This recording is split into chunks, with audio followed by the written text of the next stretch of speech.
on the sidelines for a long time. Now I'm finally getting in the game. It's about time. This is my time. This is my time. The only thing I consider impossible is losing. I've been waiting on the sidelines for a long time. Now I'm finally getting in the game. It's about time. This is my time. This is my time.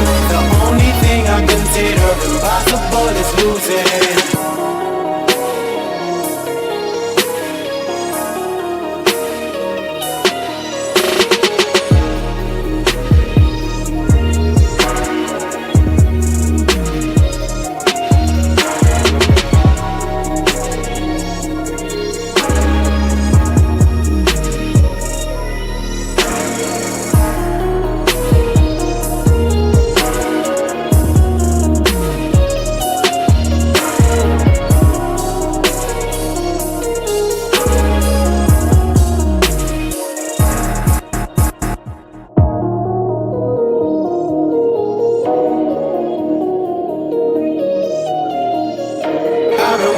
On the sidelines for a long time. Now I'm finally getting in the game. It's about time. This is my time. This is my time. The only thing I consider impossible is losing. I've been waiting on the sidelines for a long time. Now I'm finally getting in the game. It's about time. This is my time. This is my time. The only thing I consider impossible is losing.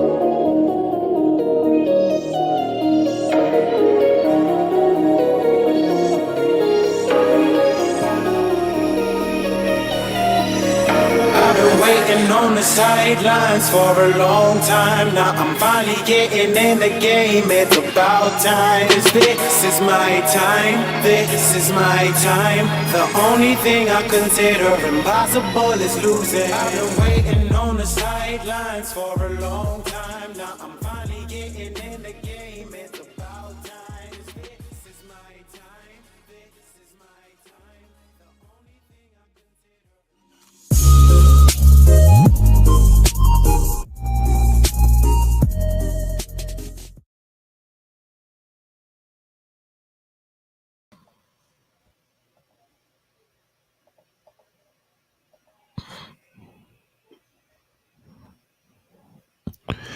It's been a long day without you, my friend, and I tell you all about it when I see you again. It's been a long way from where we began, and I'll tell you all about it when I see you again. When I see you again. Oh, oh, I love y'all, man.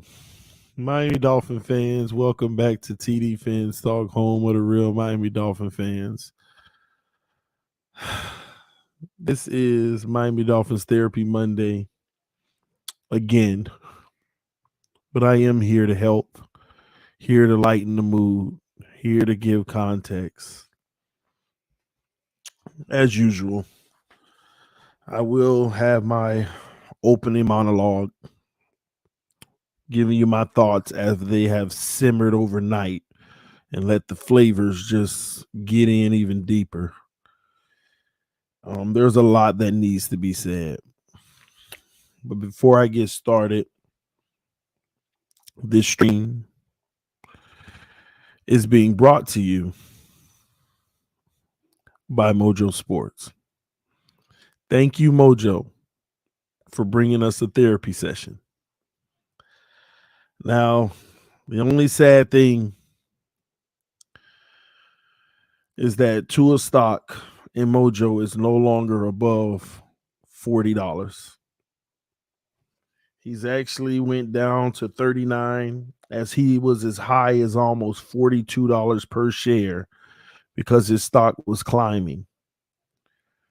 But 2 weeks in a row, he has done nothing but disappoint, and rightfully so. When you disappoint, your stock is supposed to go down. As you all can see, things were looking on the up and up, and he just bombed. So we got to figure out a way. Mike McDaniel has to figure out a way to get that stock back up in the trajectory of his future, because we're going to be talking about that throughout the week. And we also have to start talking about the potential contingency plans that we have to have in place just in case we're not sold on him ultimately. I've reached out to my connections within the organization. Both told me the same thing. Wait till Wednesday or Thursday. We need to wait till everybody get back in the building to see what, some of the people think about, some of the higher ups think about what's going on, and they'll hit me up and let me know. So that's good news that we will be in tune with what their thoughts are, as someone will let me know directly what the organization's thoughts are right now, because they always have contingency plans and thought processes that are a continuous evaluation every single day, every single week. But those people need to get back in the building, and then I'll hopefully be privy to some good information on what their thoughts are, so we can know what type of conversations we need to have going forward. All right. So I want to start out by saying a few things. First of all, congratulations, ladies and gentlemen. We are at 23,925 subscribers. We are almost at 24,000, less than 100 away from 24,000, y'all. Less than 100 away from 24,000. So if you are new to the channel, if you got friends or family members that are not subscribed, let them know about TDPHINSTALK, because I really want to get to 24,000. I think that'll be huge for us so far this season. Okay. Now don't congratulate me, congratulate y'all, man. This is the best comment section that, I believe on YouTube. We be live. We be lit, man. We added a lot of subscribers yesterday, Chargers fans and everything, because they just enjoy the back and forth in the comment section. They really enjoy it. And I want to say thank you to all y'all who are active in the chat, and those who aren't active in the chat. I understand some people don't want to be, and some people are working. Some people are doing their thing, but they're listening, man. I appreciate everybody who watches this channel and show love and support, and at a minimum by at least hitting the like button. Like right now, we're over 200 people and there's only 60 likes. Show your love and appreciation. Punch the like button. It'll be greatly appreciated, guys. You the GOAT, TD. No, I ain't the GOAT. The greatest of all time. You know who the greatest of all time is in this Dolphin community doing live streams? Everybody else who live stream that ain't TD, they're the GOATs. Everybody's the GOATs because we provide great content that somebody likes. If you got one viewer, somebody like you. So all other creators are GOATs, man. Every single one of them. Some of them some hating GOATs, but they GOATs. I still love them. All right. And don't get me started on that. We'll say that for another stream. How wrong some people are, but they still don't want to take ownership of just being wrong. But it's okay. It's the name of the game. On Therapy Mondays, usually people that go to see a therapist, which hi ladies and gentlemen, I am your therapist for this show. I'm not licensed or certified. Did get a minor in psychology, but I'm not licensed or certified. So I want to say that before somebody try to sue me. Um, but yeah, one thing when you go to therapists, a lot of people have this thought process that when you go to therapy, you want to let out everything that's happening to you, how you feel, and why it's someone else's fault, or you want the therapist to validate what you believe the issue is. And therapists actually don't do that. Therapists listen to you and ask you clarifying questions in hopes to get you to identify what the root cause issue is yourself. But above all, therapists also, depending on what type of theory that theoretical therapist you are, many want to bring you to a place of self accountability. And today, I have to say this to the Dolphin fans as your therapist for the evening, not licensed. We can blame Mike McDaniel. We can blame Tua Tagovailoa. We could blame the defense. We could blame the offensive line. We could blame the receivers. We could blame Boyer. We could blame Greer, Flores, TDPHINSTALK. We could blame whoever we want. But today we need to start taking our own self-ownership. Because when people get depressed and they get mad and upset, and me included sometimes, I'm guilty of it. It's because they're angry because they've been fooled or bamboozled or tricked, and they didn't see what came coming. But if you're a viewer of TDPHINSTALK, how could you have not seen this coming in December? Why are you mad and upset about something that you should have already known for December? Maybe it's because when you learned it, you disagreed. I get that. I get that. Nothing wrong with a little disagreement. But time and time and time again, people come to this channel, hear my takes. They don't want to accept them, so they disagree, which you have a right to.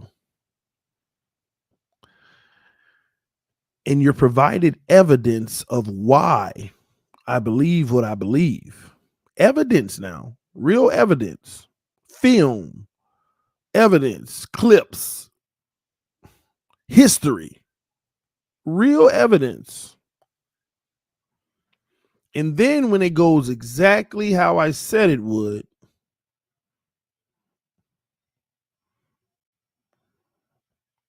people act shocked. People act disappointed. But at what point do we mature ourselves and get out of this fool me once, shame on you. Fool me twice, shame on me. Fool me 3 times, you can't get fooled again. Some of us have been fooled at this point 5 times. Some of us have been fooled 5 times up to this point. And we convince ourselves with the narrative that just isn't true, and it continues to be debunked. But then one little thing happens to make you believe again, but it continues to be debunked. And we just do this to ourselves. This is why I have taken the stance that I have taken this year. I am going to give the raw, hard truth about this team and every player on it. It's not going to always sound pretty, but there is logic behind why I believe what I believe. And it doesn't mean it's going to turn out the way that I say it is, but at least I have sound proof, evidence, and reasoning of why I believe what I believe. And I haven't wavered. I have been called names. My children have been threatened, their lives. Y'all should see my inboxes. My kids' lives have been threatened. The worst, vile, racial things have been said to me.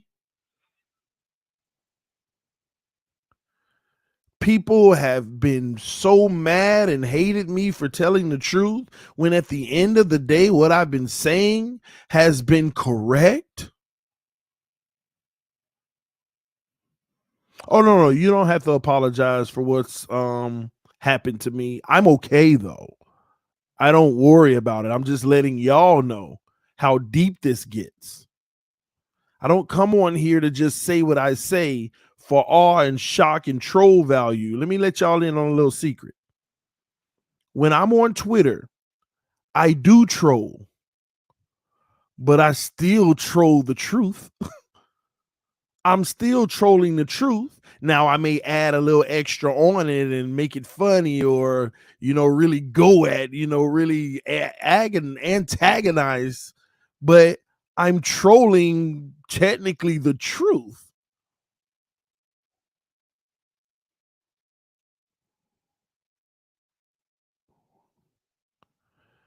You don't know football. You're an idiot. That's why no one watches you. That's why I subscribe to this person and not you. You need to shut your channel down. This guy is an idiot. I can't believe he thinks he's not giving the credit where it's due. Oh my gosh, everything you say is just hate. You're wrong. When can you just admit you were wrong? How did we go from everybody needs to repent 3 weeks ago to everybody shutting up last night? I couldn't find a Tua near to save my life last night.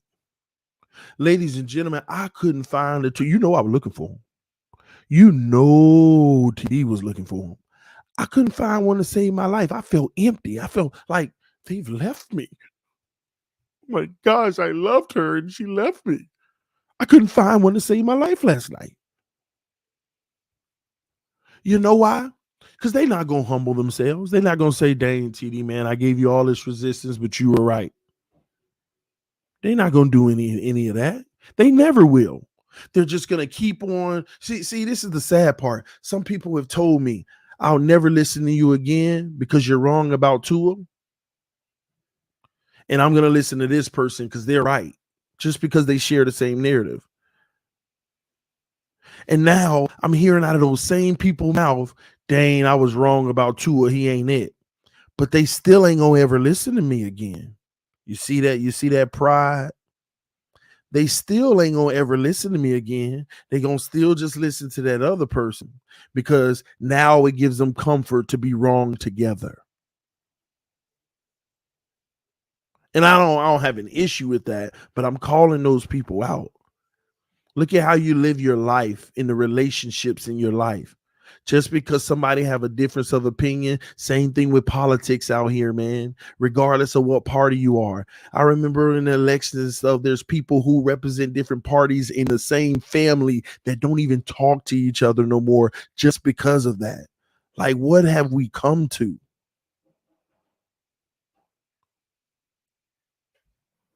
What have we come to? This is sad. But we have to start taking our own self accountability. But unfortunately, I'm wise enough to know it ain't gonna matter. See, this team is the type of team that'll actually go out there and shock us all and beat Buffalo next week. Tua throw for 400 yards, 4 touchdowns, no interceptions, and all the delusion is back. And stronger than ever.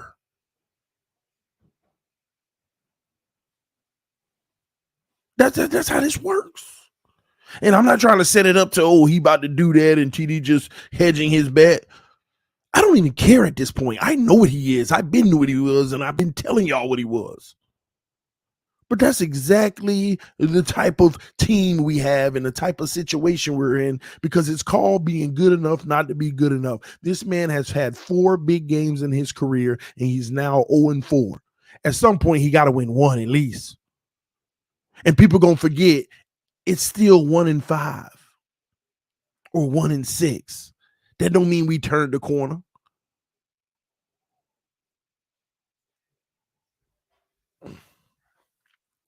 We have our first copay of the evening. Patient Scott Blakely with the copay. Scott said, TD, as a Bills fan, I am a huge fan of yours. As a fan of football, Fins fans are very lucky to have you. I appreciate that, Scott. That means a lot. But let me tell you something, Scott. It's for me. Bye, baby. Love you. Let me tell you something, Scott. I ain't going to let these people shake me, and I appreciate you making that comment because now I'm accused in our community. Bills fans love TD. That tells you all you need to know. He's not a real fan. It's sad. The narratives, they keep trying to take me down, but they can't. And the reason why they can't, because of this almost 24,000 people that got my back, that subscribe to this channel. And they don't like that. We have another copay. We got a copay for $10 from Jonah Paritsky. Jonah said, how do we salvage the season? Tua has limitations, but there are things we can do to get this offense back on track. I will be at the game in Buffalo, win or lose. It will be a great tailgate. I'm glad you paid that copay so I could read that, because let me pull this up. Y'all know I've been trying to do my little drawing board illustration lately, so I'm going to try to give y'all a little illustration of what's been going on, because oh, okay, you leaving? All right, love you, be safe. Sorry, y'all, the wife heading out with the baby. I have to talk about, I'm going to stop and pause for a little bit and talk about what you said, Jonah, because it's loaded and it has to be explained, okay? How do we salvage the season? I'm going to say something right here that Dolphin fans are not going to like. And it's going to be hard to swallow. Some of you will detest this and say, no. Salvaging the season isn't up to us anymore. We are not the team that can impose our will whenever we want to on anyone like the Eagles are out here doing. Salvaging our season depends on our opponents. The Chargers could have came out yesterday and played their typical defense, and we would have won that game. I've watched film on the Chargers throughout the week, 2 a.m. They do deploy a lot of man, but they give cushion a lot. Keep everything in front of them. They came out, and did you hear the coach's interview for the Chargers? He said the 49ers film had no implication on what we did. We didn't take anything. We watched the 49ers film. What they did is backed up their linebackers to close those lanes and make them tighter and make certain throws have to be made. That's one way to beat us. He said we didn't do that. We just asked our cornerbacks to play man press coverage a lot. And there's your second way to do it. If you've been on this channel, and there's 2 ways that you can stop this offense. If you've been on this channel long enough, who's been telling y'all that? I ain't been telling y'all drop the linebackers. I haven't been saying that. But who been telling y'all you get a real team that runs man coverage, bump and run, send pressure, Tua is going to look like absolute trash. And I've also have been telling y'all, lucky us, teams don't do it. Why do you think every Sunday I'm watching the game and people say I'm trying to diminish us by doing this, but I'm trying to point something out? Why do you think every Sunday for the first 10 games, I'm calling the game, yep, Two to the right, two to the left. They in zone coverage again. It should be easy. They in zone coverage again. It should be easy. They in man, but they giving cushion. We should eat. Who's been telling y'all? Because y'all asked the question one time. How would you game plan against this offense, TD? I don't think anybody could stop it. And I told you, man press coverage, get in the receiver's face, put your hands on them, delay their routes. Tua in trouble because he's a spot thrower. Oh, you hating? He ain't no spot thrower. It's his anticipation and his accuracy and his awareness to throw guys open. I'm like, oh my God, they practice. And Mike McDaniel has taught him how to be a pre-snap genius, but he is a post-snap train wreck. So pre-snap, that's why we do motion a lot. You send the guy in motion, Tua looks, somebody's following him, it's man coverage. I'm going to try to slip the guy on the wheel route or get my whatever. If it's nobody following him, it's zone coverage. My guy should slip behind and he should be wide open right there. I'm going to put the ball right there. I'm going to hit the ball, two-step drop just like we practice, put it there. Where is he? Where is he? Yes, we connected. Go.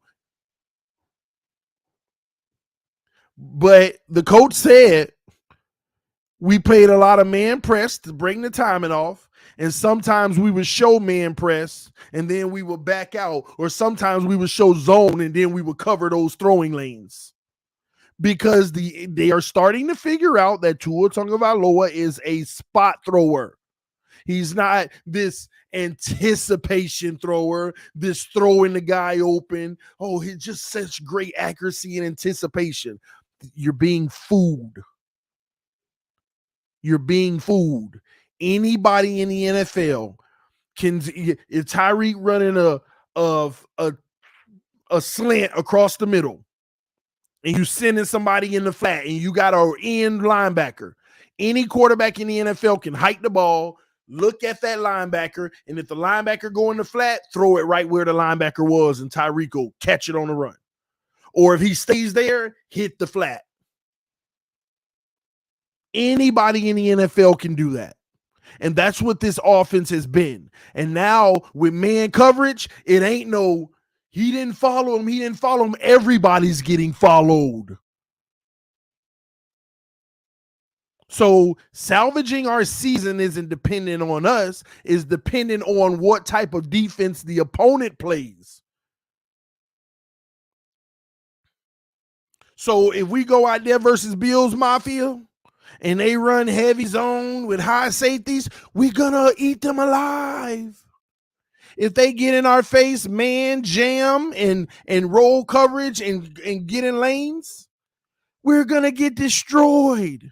It's not up to us. It's up to what they play. The Chargers defense is ranked the 26th in the NFL. Those guys were most of them were third stringers. That's what y'all don't know. Some of them guys that played corner last night were legitimate third stringers.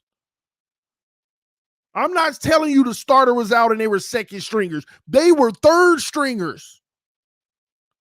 And they asked their corners, if you get beat, you get beat. Just like the Tyreek pass for the touchdown. He got beat because he fell. He was actually in good position because Tyreek had to slightly slow down and get the ball. If he never tripped, that would have been batted down or even picked.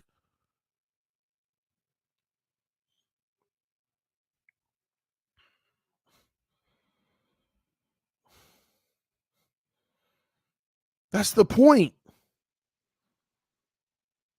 What type of defense will the opponent play? That's all that matters. Oh, and people sending me these stats 3 weeks ago because I told y'all Tua's trash in man coverage. Oh, the stats came out. Tua's actually number 1 in the NFL. He's actually number 1 in the NFL in man coverage. I'm not talking about when they give you zone all day and then you have an automatic run situation where they man up on the outside. You fake the handoff, somebody blow their assignment, and it's man coverage and you hit them. He has one of the lowest sample sizes in man coverage this year of any quarterback. Tua has literally one of the smallest sample sizes of man coverage against him.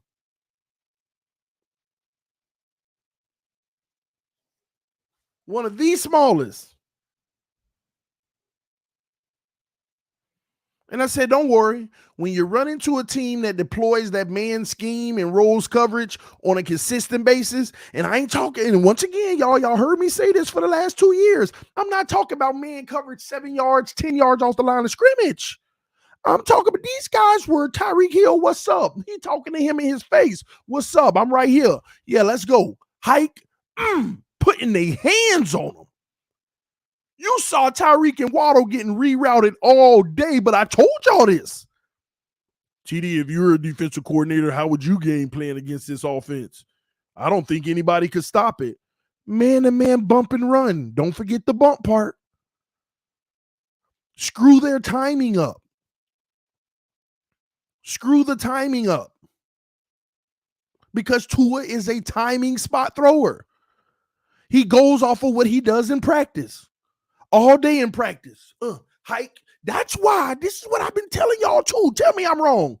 How many times have I told y'all Tua will hike the ball, look right just to pull the safety, and he already throwing. Ain't even look to see what's going on over here.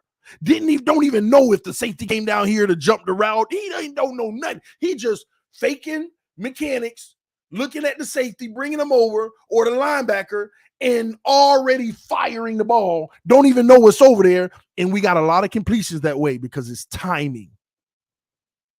It's timing routes. He knows my guy should be right there in that spot. Hike. He's been doing that for the longest.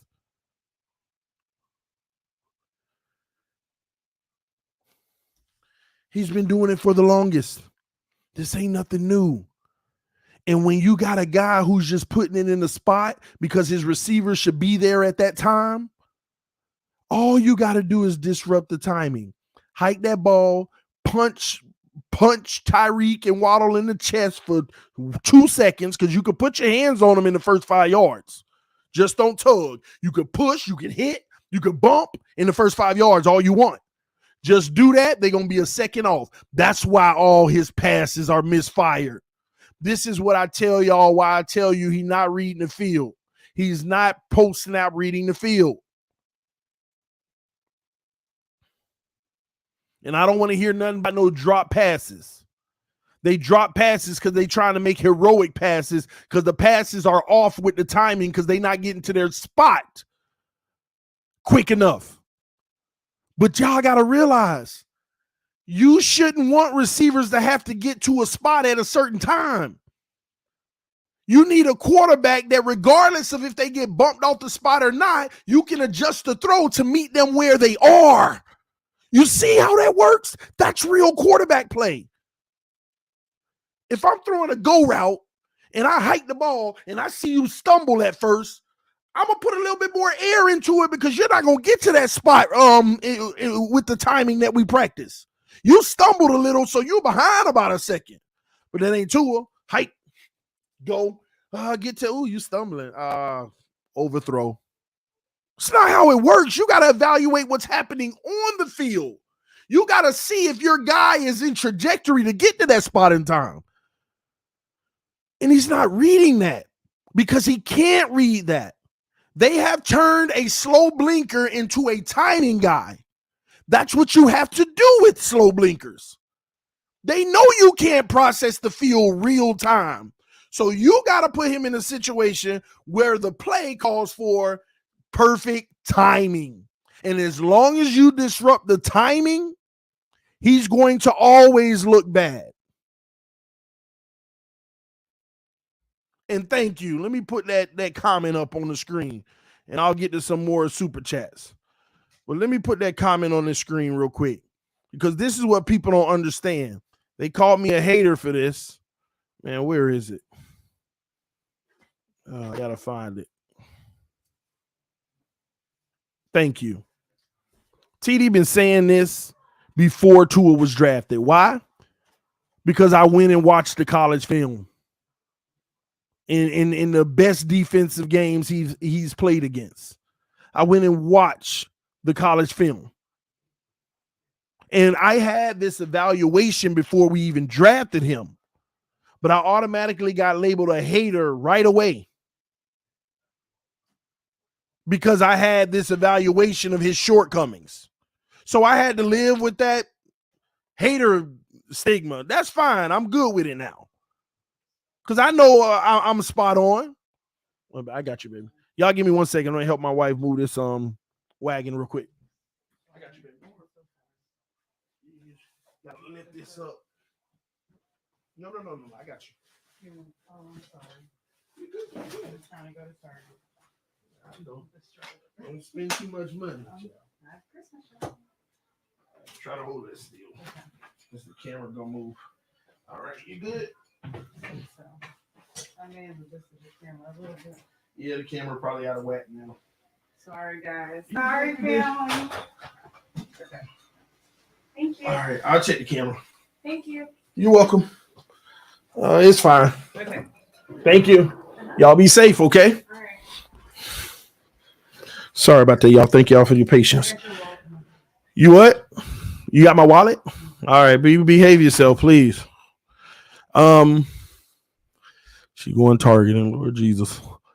But yes, man. Yeah, man. This ain't nothing new. This ain't a new situation. We woke up today and now we're having these new issues that need to be addressed. It was always dependent on the defense. I've been telling y'all this.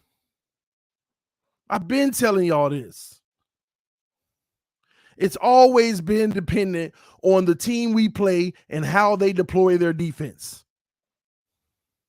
So the season salvaging it is going to be dependent on what the other teams do to us. Are they smart and wise, or are they dumb, boo-boo to fools?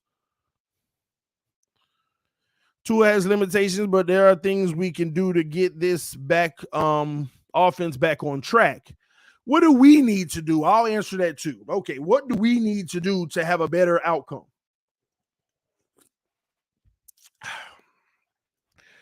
Everybody watching this stream, all 452 of you and 300 of y'all that didn't hit the like button, hit the like button, please. Hear me and hear me clearly.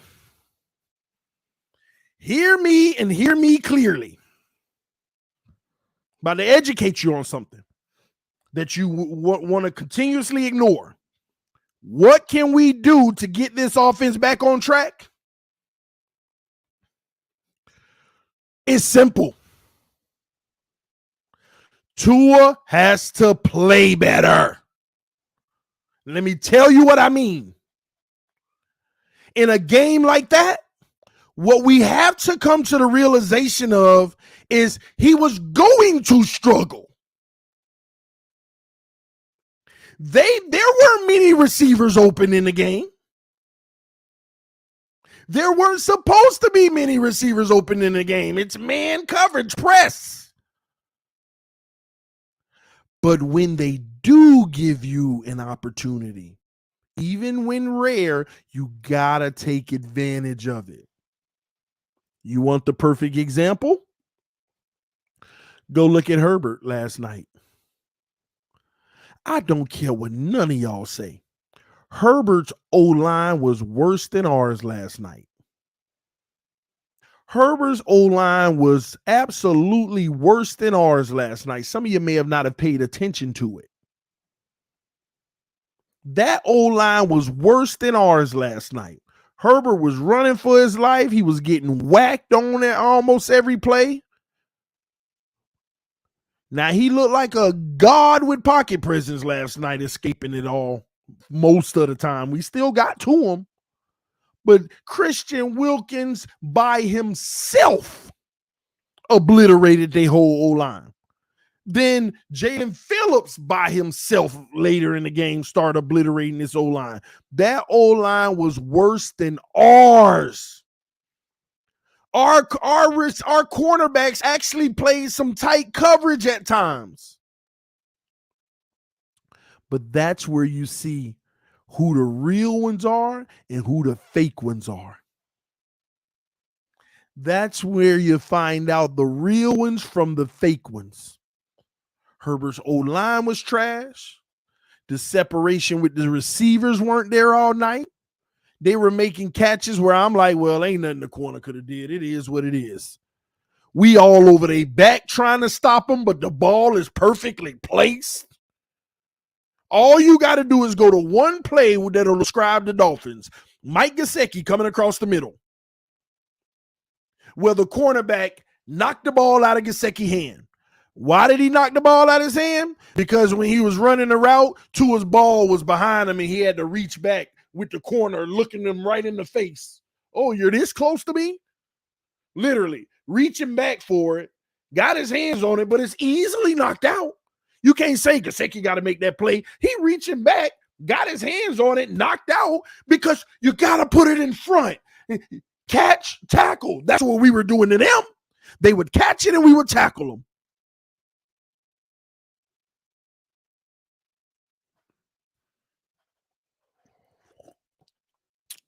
Herbert's passes were 5 yards and beneath. And T-Rich, what's your point? They were on the money. You want to go look at Tua's passes 5 and beneath? Trash. Missing people in the flat. Terrible ball placement. And missed me with that 5 and beneath. You seen that pass with Mike Williams on X? You seen the next pass with Mike Williams deep on X? Dimes in stride on the run. You see them sideline toe tappers with that cannon?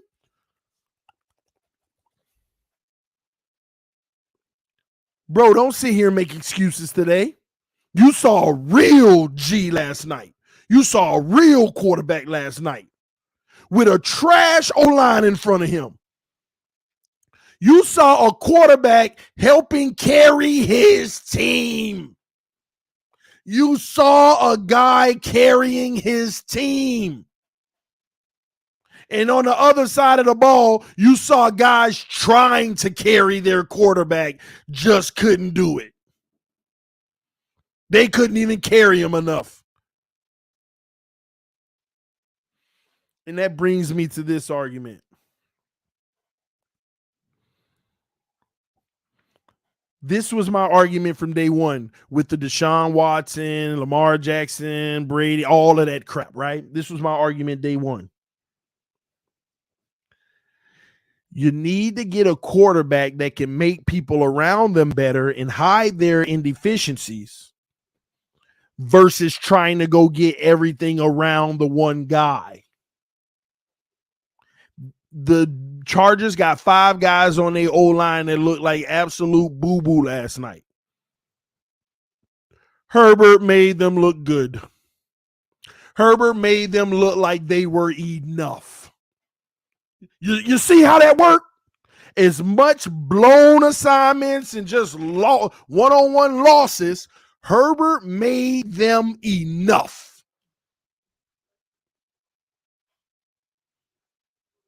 Yeah. Give me a second, man.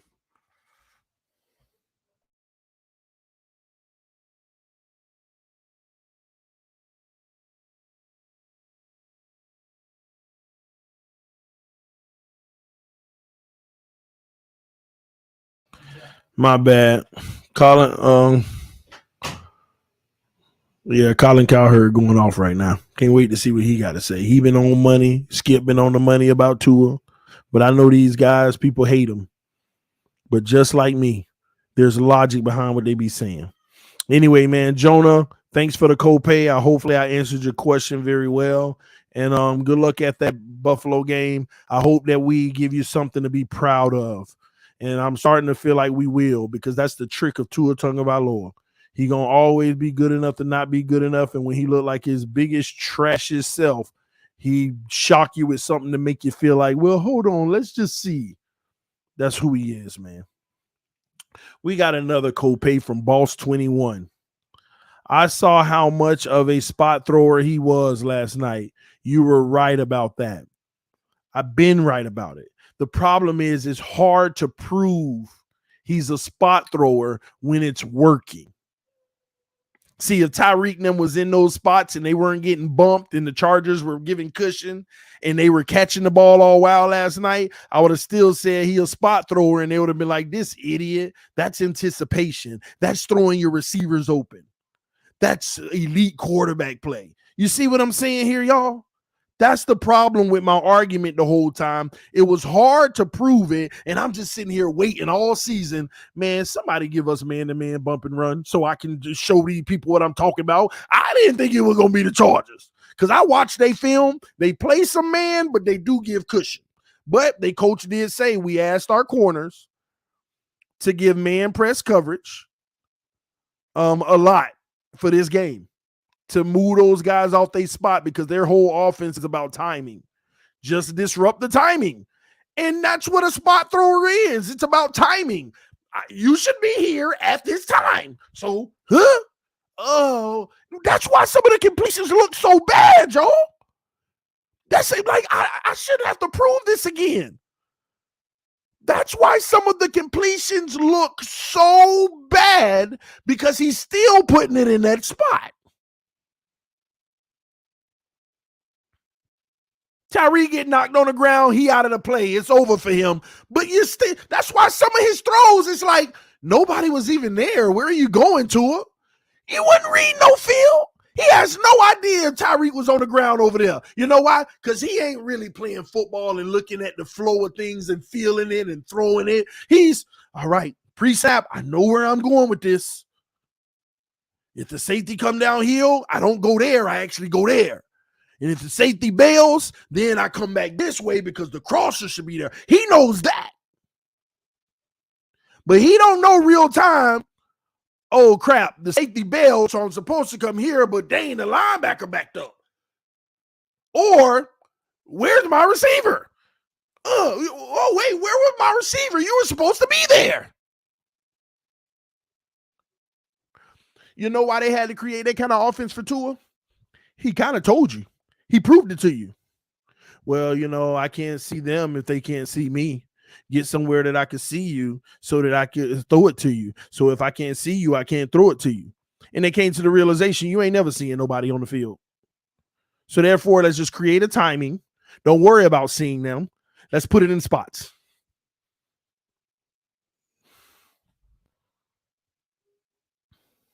Let's put it in spots.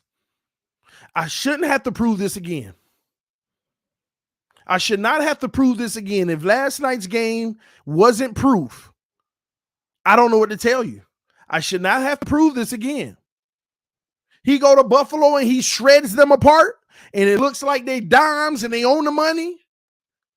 It only happened because they didn't bump and run. They didn't disrupt any timing.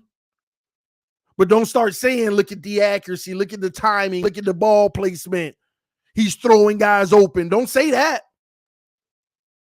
I should not have to prove this again.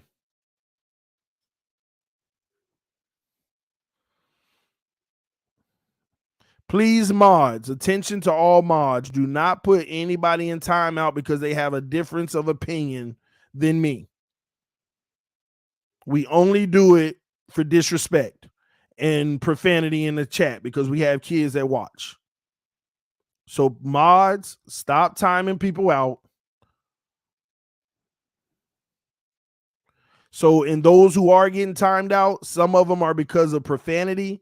And that's just something that I've asked the mods. You know, we want to try to keep a clean comment section because we do have children that watch and we have sponsors as well. All right. So it ain't nothing personal. But and also no disrespect. All the name calling, all that stuff. We try to have intelligent football conversations over here. Now, unintelligent people don't feel that it's intelligent, but that's their business. We still try to educate you and help you because you're here for a reason. You're listening for a reason because there's something that's making sense, but you're just resisting it. But it's okay. I'm going to keep doing my job. Philip O said TD has stayed consistent. The only one out here in this community. The only one out here in this community that haven't flipped. He got the Lions, Tigers, and Bears, and he looks amazing. And in my mind, I'm like, yeah, I mean, they ran zone, 2 high safeties. This is easy money. I think 90% of the quarterbacks can do this. And this is what kills me. Well, how come this great quarterback didn't do good against this team and Tua did? Because every week there's a different game plan. The Chargers didn't run no man press coverage last week. They didn't run it most of the whole season. I mean, you may get, 10% of the plays, but last night they ran it like 50% of the time. Every game you get different game plans. So this week we're going to do man press coverage against Tua. And next week we're going to go up against the sorriest team in the league. I don't know who that is, but let's just say Houston. We're going to go up against Houston, and we're going to give all the cushion in the world, and whoever they quarterback going to actually put up 300 yards. And I'm not going to use the argument, look at this trash quarterback put up 300 and Tua didn't. No, every week there's a different game plan. Stop this. This quarterback got destroyed versus that defense. Why couldn't he? No, that ain't how it works. Coaches have different game plans for different teams. If it works, it works. If it doesn't, it doesn't. It don't mean that one quarterback is better than the other. It doesn't mean that one receiver better than the other. It don't mean one running game is better than the other. One week, a team might put 4 on the D-line and get obliterated in the run game. Next week, they might put 5 on the D-line and stop the run. That don't mean that running back is better than that one. Look what he did against them, and he didn't. Come on, man. All right, let's keep going with the co-pays. Triple S Podcast, the homie in the building said, appreciate the co-pay. He said, Big O made a good point yesterday. None of our 5 L's. Oh, can you say the O did well and the D let them down? Surprise, he's giving Tua McDaniel and O blame.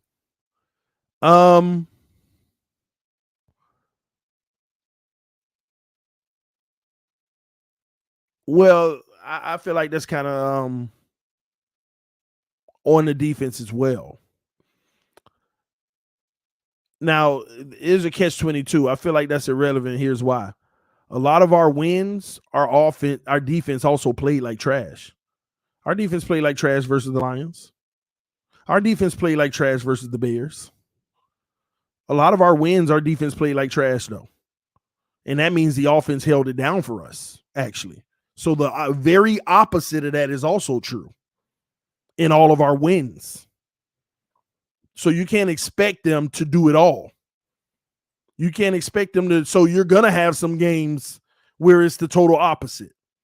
But what I will say in the 5 losses, here's what I will say in the 5 losses.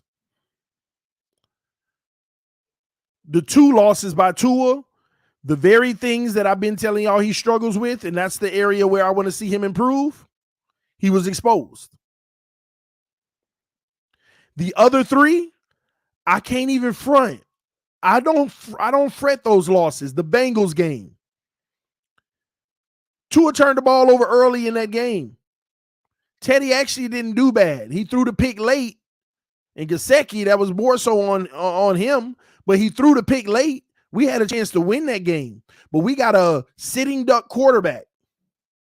Just like when Tua came back from injury, he just rusty. That's what y'all said. What's the difference from Teddy when he came in the Bengals game? He ain't played in 6, 7, 8 weeks. But he still put up numbers against Cincinnati. Very next week, first play Teddy get knocked out, and all of a sudden, Skylar Thompson, I'm playing in a real NFL game? No preparation for a third string guy. And he looked bad. But then he got an opportunity to prepare for the next week in Vikings, and let's all agree. That first quarter, he looked unstoppable in that first drive. Looked like freaking Purdy, if not better, with preparation. And then he got hurt. But then you bring back in Teddy, who ain't prepared like that. That wasn't the game plan, but Teddy even went off in that game.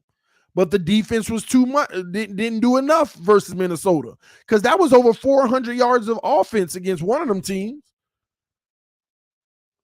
So they were tough losses. But these people that say we would have won all those games if Tua had played, all he does is win. We doing roll call. Where you at? Put your hand up. See these disingenuous statements y'all made all year just to sell him. Well, the one thing you can't debate, all he does is win. When he starts and finishes a game, all he does is win. You ain't playing nobody. And when you play somebody, then we will give that credence. You can't be happy for nothing. I'll be happy if he go do it against San Francisco. I told y'all that week after week after week after week after week before it even happened. And I sat here prepared. I am ready to crown Tua if he can go out there and show me what he can do against it, because I know how they play defense and I know it's his weaknesses. And if he can overcome that, then that means he's made those actual improvements and strides. Y'all really think spot throwing is improvement? That's the system. Tua has been a product of the system and these receivers making heck of plays, getting to their spots. I'm not shook by that. I knew I was going to find out before the season started. I said that Baltimore, Buffalo, and Cincinnati game, stop right there and don't sleep on the Jets. That's what I was saying. That's where you're going to find out if he that dude. And then Baltimore depleted with playing with hurt players, and they still ain't do that bad until the fourth quarter. I said, I give him credit because he didn't look good in that game. He just looked great in the fourth quarter. 3 bad quarters and 1 good. All right, I ain't gonna knock it. He got the win. He made a miracle. I was happy. Y'all saw me going crazy about Tua. But my real evaluation, I got 2 years of trash, and then I got a miracle in the fourth quarter. I ain't finna sit there and go too crazy now. Then the Buffalo game. I told everybody what the game plan was on the round table. Keep the game low scoring and close in the fourth quarter, and it's in our favor. And sure enough, we did that. We didn't even need Tua to do much in that game. He threw for 180 yards. He didn't do much. And that was Buffalo without 3 all-pro players, with 2 all-pro players and 1 Pro Bowl player in the secondary. I said, I can't take nothing from that. And then what did I tell everybody? Now, this Cincinnati game, now we about to find out who he is. What did he do? Interception. Very next play, almost picked. Very next play after that, almost picked, but Tyreek knocked it out his hand, out the defender hand.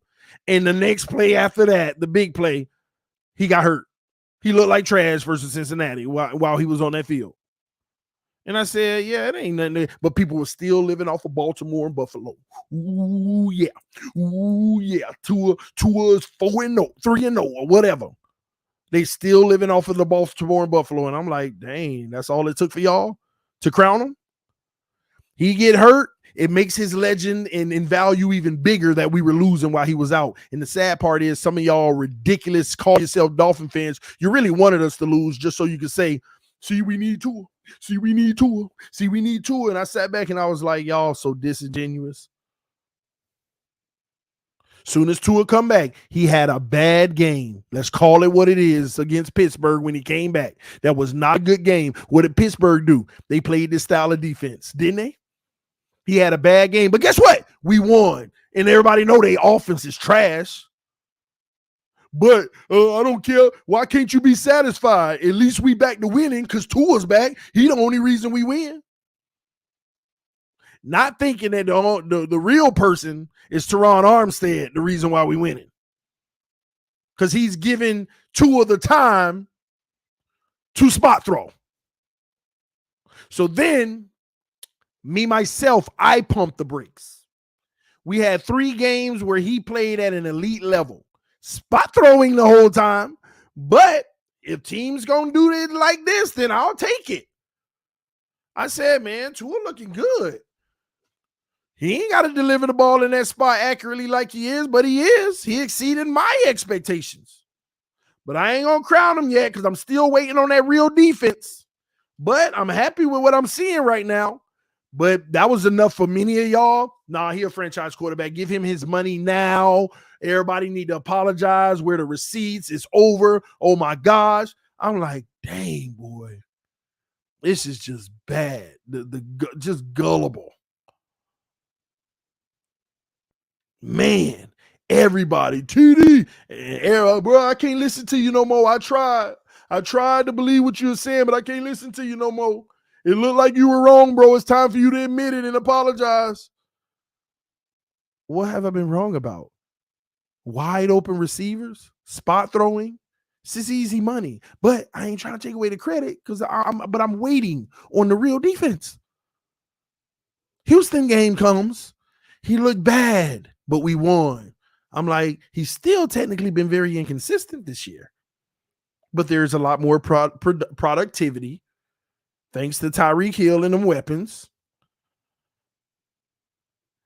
And I've been telling y'all, I will know when we play San Francisco, Chargers, and the Buffalo Bills. And 2 weeks ago, I said, Chargers, they're too depleted now. I can't use them. Just like I ain't want to use the Baltimore nor the Buffalo game early in the season. I said the Chargers too depleted now. But San Francisco and Buffalo, all that talking all y'all doing, he's the franchise quarterback and all of that, we going to find out. Dang, TD, Tua can't never make you happy. Let him go beat San Francisco. I'll be ecstatic. I will never say another negative thing about him. And even if we lose, as long as he ain't part of the reason, as long as he plays well. What did he do? Laid an egg. Trash. I said, you know what? I ain't going to kill him for one trash game. I killed him for a day and a half, but I ain't going to go overboard. I'm still going to give him an out. Go beat the Chargers in Buffalo. Not one or the other. You need to go beat both. And then I'll still name you a franchise quarterback. And here we are at the Chargers game. I didn't think it could get worse than Tennessee. I didn't think it could get worse than the 49ers. I didn't think it can get worse than the Denver or the Raiders game. I didn't think it could get worse. Every time we don't think it could get worse, I don't know who that guy is out there on the field, but he's being exposed of being able to only operate a spot throwing offense as long as the timing is right on all areas. The O-line have to hold up to where a guy ain't coming in his path where he got to move. The receivers have to run their route and be at the spot at the time the ball's supposed to be there without any hesitation. You got to figure out a way to still do it even if you're getting bumped. The quarterback got to put it right in that spot. All these things have to happen simultaneously. And as soon as one of them breaks down, the play don't work. So what were we a victim of last night? The O-line broke down, that play didn't work. The Tua broke down, that play didn't work. Tyreek broke down, that play didn't work. Waddle broke down, that play didn't work. The ball placement in the flat was off, that play didn't work. A crosser across the middle with Cedric Wilson. Yay, we finally got one.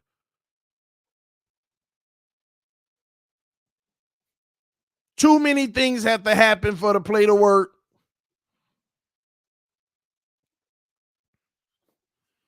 Versus having a quarterback who can hide all your deficiencies and flaws. Teron Armstead looked like a train wreck yesterday. That's just a fact. He did not look good.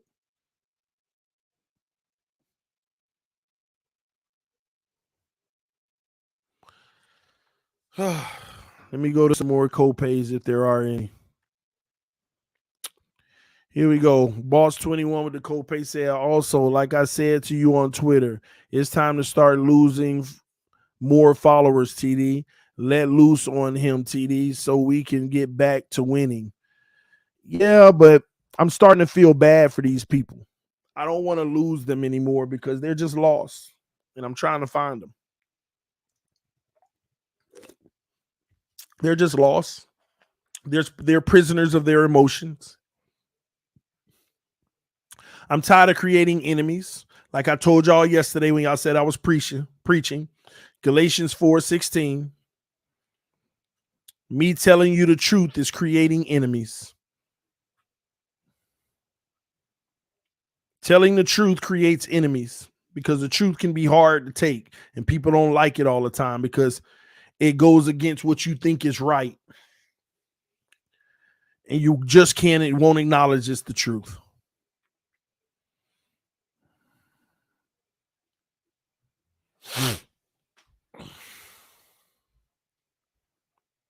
It's hard. It's tough, man. These last two games made me fully lose hope in Tua. We shouldn't be losing hope in Tua. I mean, this is what I'm trying to help y'all understand. What hope did you have in him anyway? That he was going to do what? What hope did you have in him that he was going to do what? Start reading defenses post snap? They're not working on that. Mike McDaniel has created a cookie cutter offense that leaves it basic processing for him. All right, Tua, here you go. If that linebacker goes in the flat to chase him, throw it right in that spot because Tyreek Waddle should be coming right there. If he stays flat, hit the flat. Like, this is elementary. The offense is not complex. All right, you got three guys hitting the sticks and turning around. Tyreek and them going full speed as they bail and he stops. Make sure the ball is on the way at that spot because they're going to turn around, look for the ball, and get it. Elementary.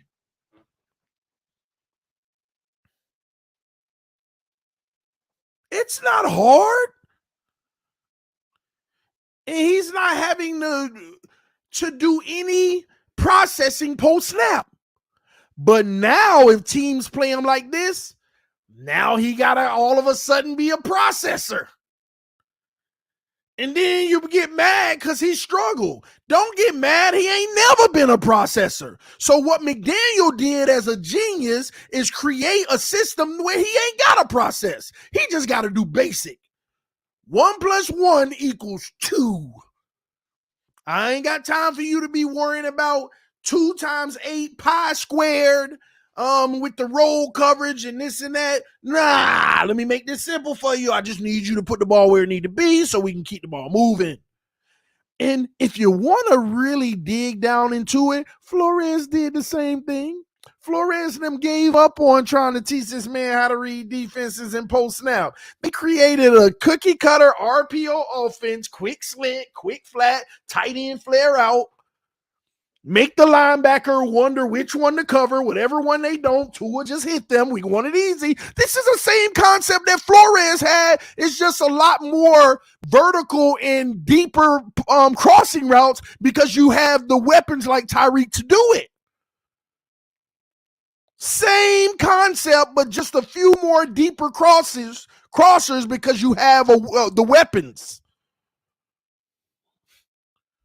And believe it or not, Flores created it to a point that we were winning. You can win until you run into the team that says we're not gonna let you put us in a situation where a linebacker has to choose which one to cover. Man up, man-to-man coverage. Let's see if he can find an open guy. And when we watch the all 22, you're gonna see some open guys. And you're going to see him throw it in the tight coverage one because that's where he wanted to go with the ball. And every time he saw that man coverage and he was like, he panicked after a second and a half. Y'all saw Tua back there last night, hike up. Oh, they're not choosing. Oh, that's man. Oh, crap. Then this man would turn his face away from the field and look for the pressure behind him. Y'all know you're supposed to feel the pressure like Herbert was doing, stepping up. Not Tua last night because he's gotten so used to being able to get the ball out right away because the linebacker chose, easy. Linebacker chose, easy. All right, over the middle seam, easy.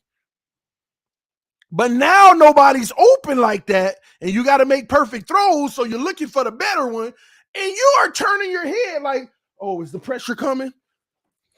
Like, that ain't what you're supposed to do.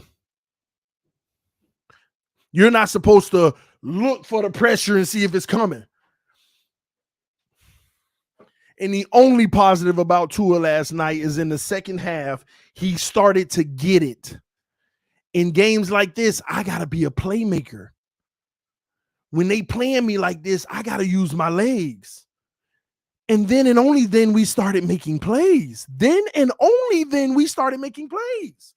But he ain't that type of guy that can recognize that from the beginning of the game and be killing them. If Tua was running more early in the game and recognizing what they were doing, we wouldn't have lost that game.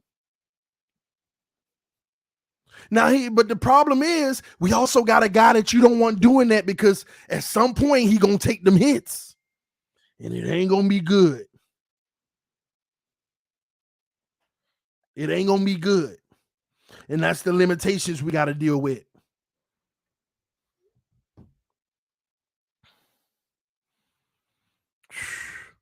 These last few games made me fully lose hope. Any more co-pays? Let me see. Shout out to Finsanity in the building. Love you, sis. And I'm gonna do that stream, but I'm gonna wait a little bit. And Tua, great point. Tua can't make off-scripted plays. That's why I was actually shocked late in that game when he made those running plays. That's off-script. And if you can do that and extend and make a pass, which he didn't do, but still, that's why a guy like Lamar Jackson is so dynamic. Lamar gonna recognize that in the first quarter and take off on these bums. We would have beat them by 20 points last night with a Lamar Jackson. Ain't nobody open. Let me get up out of here. They were sending a 4-man rush most of the time. Lamar would have been getting out of there because the lanes to run were there the whole night, y'all. He didn't recognize that until the fourth quarter. It's the difference. Nah, I don't require an apology letter. I might make one to troll him on Twitter.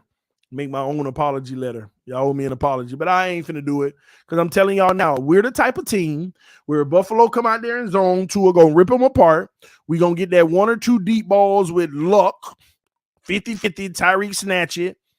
And if we win the game, ain't nobody gonna remember these 2 games. They gonna go right back into their delusion because they don't want to be wrong. And that's the difference between me and them, ladies and gentlemen. All I've wanted to do is be wrong, because if I'm wrong, then we got our guy and we can go win a Super Bowl.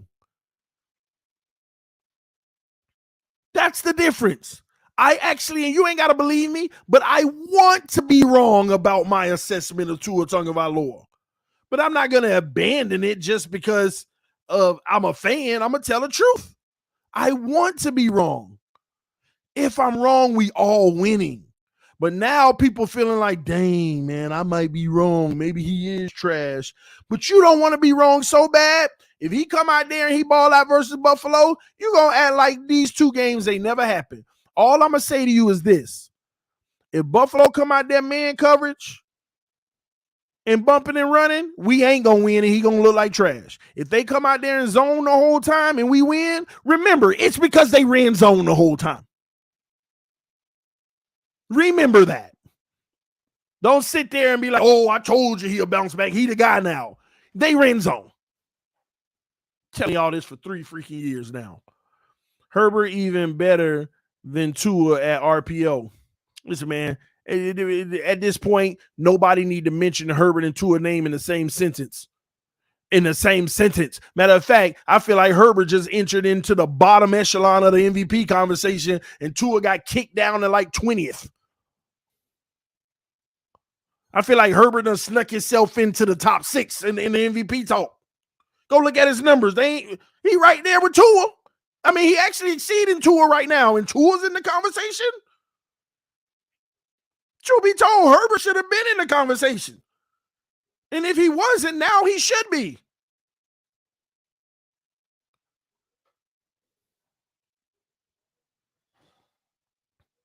More yards, more touchdowns. Only thing Tua got less than is picks. And Herbert ain't got a bad pick number.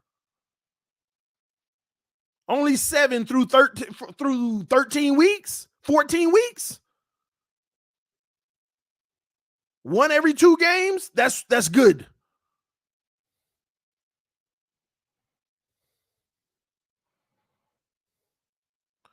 Sorry, y'all. I'm looking for any co-pays.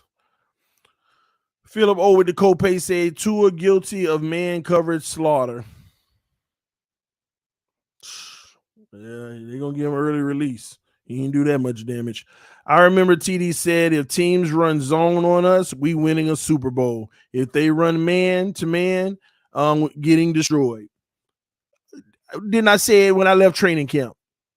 2 years in a row, I got the same picture in training camp. I say teams run zone against us, we going to destroy them. We winning a Super Bowl.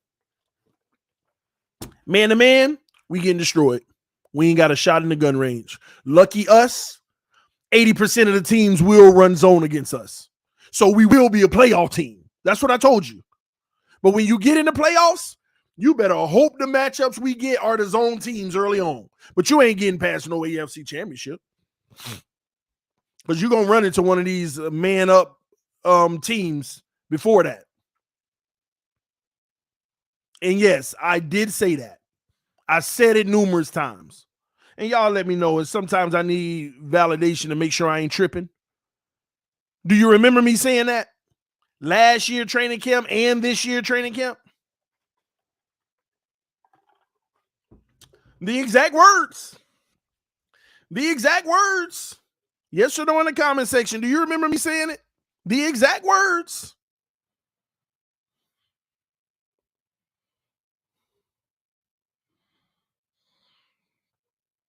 Shout out to the homie Engraving in the building. I think he over 60K subs right now, man. Ooh, man, I don't know what you're going to do next year, Engraving. When we trade Lamar for Tua, and if you're honest about Tua, bro, you might go from 60 to 15. Yeah, I'm going to give you the game now. Don't be honest. You better back Tua. You better back Tua next year with your life. But I will say this, you'll go from 60 to 600,000 in a day. Oh, man, imagine that trade happening. The first stream you better do, Engraving, man, we just got the best quarterback in the NFL, and we just fleeced the Dolphins, and they don't know it yet. Man, you're going to have 1 million views on that one. And they're going to be like, this guy already gets it. Let's go. We found our home 2 years. Come on. Oh, man. Nah, I know Engraving going to keep it a buck. Oh, man. Scant Dollar said trade our second and 2/3 and get a QB late first. No, unfortunately, I don't want to have that conversation now because I want to be respectful of Tua still having. Excuse me. I think we're stuck with Tua regardless. Y'all need to come to that realization. I told y'all this weeks ago. I said, man, the worst thing ever just happened to us. He's done enough for us to think that he can do enough. He's done enough for us to think he can do enough. TD, they calling you a bandwagon. I don't know what that's about, but that's fine. It don't matter. They mad at me, man. They can call me whatever they want. They don't call me what I really am, the truth. No Paul Pierce. The truth. But yeah, man, I'm gonna talk about I'm gonna wait a few weeks because at the end of the day, we're stuck with Tua.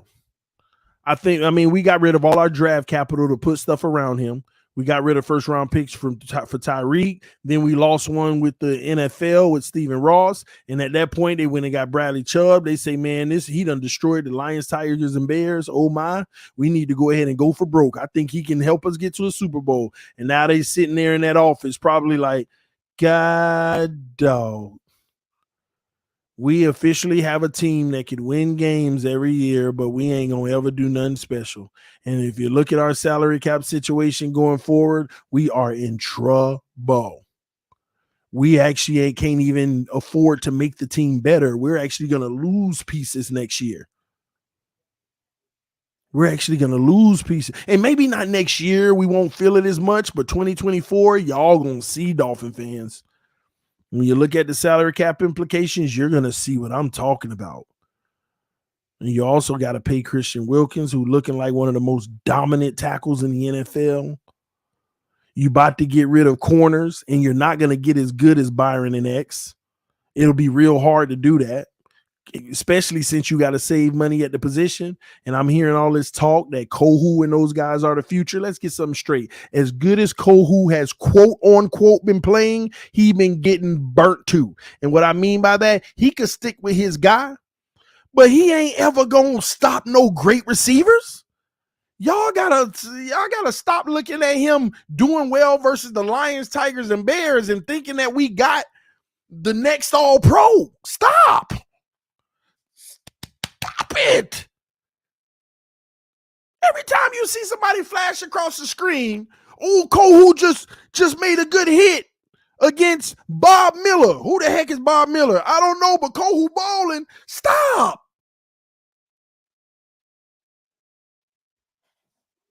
A great quarterback with great ball placement and a great receiver gonna still abuse him. You ain't the elite type, and X ain't even that anymore. I think we could come to that conclusion and say, TD, you were right about that too. You were right about XTD. We should have traded him 3 years ago, and we would have had even more draft capital to get younger and start developing.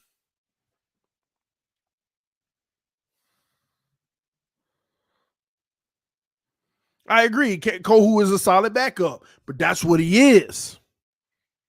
That's what he is. Just like, what's his name?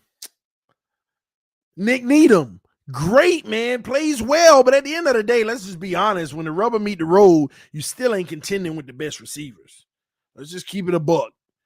And better hope they don't have a great quarterback, because Herbert showed you last night. It don't matter. Herbert gave everybody the business last night.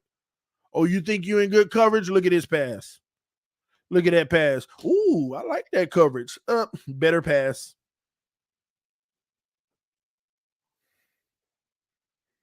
Better pass. Let's keep it moving, man. Lance with the copay said, you think Herbert better at RPO than Tua? Because I do now. I mean, I'll say that I have to look at Herbert a little more in the RPO, but I know what you're saying with that, but it don't matter. Herbert's just a better quarterback, period. See, the thing about Herbert is you're trying to limit him in the RPO conversation because that's all Tua's good in. But Herbert's good in everything else. So I'm not going to compare Herbert in RPO versus Tua. Herbert's like, that's just one facet of the game. That's 20% of the plays. It's 80 for him. But stop comparing me to this 20%, my 20% to his 80% RPO. I'm in pro style. I'm in West Coast. I'm in RPO. I'm in I'm in this. I'm in that. Don't compare. I told y'all early in the stream. And from this point on, don't compare Herbert and Tua with nothing. Nothing. Well, Tua keeping up with the best in the league. Spot throwing. He's supposed to. Look at the defense getting played against Tyreek now. They're going to be open. Run full speed, stop on a dime. They still running thinking you going out. You wide open. Let's keep it moving.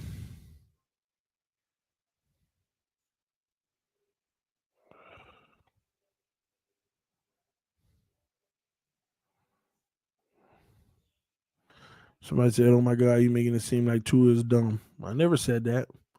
But he is not equipped to process fast enough with the speed of the NFL game. That don't make you dumb. That just means you're not good at that facet of the game. It is what it is. There's a lot of quarterbacks that aren't. Josh Rosen. I mean, there are a lot of quarterbacks that aren't. But that's why some of y'all, the Wonderlic don't mean everything.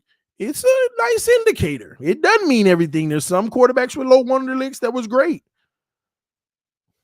But some quarterbacks can survive their whole career off of spot throwing, but you don't recognize it.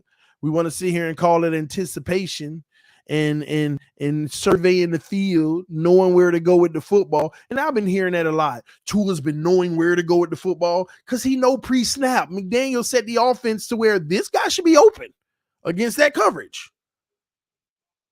He don't know where to go with the ball. He just know what McDaniel said should be open, and that's what he plays off of. If the safety do this, that should be open. If they do that, that should be open. But you start mixing two things. Safety did that, but the linebacker dropped. Oh, crap. McDaniel got this man knowing what to do against cover two, man coverage in certain situations. That's about it.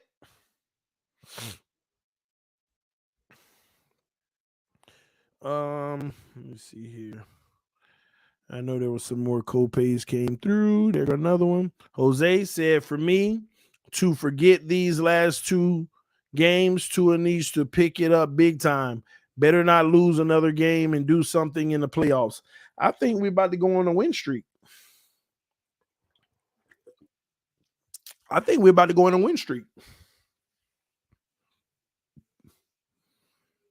I'm telling y'all, Tua will make you a believer one more time this year.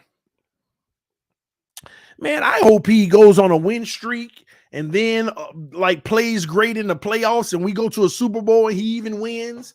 I don't care if I know that.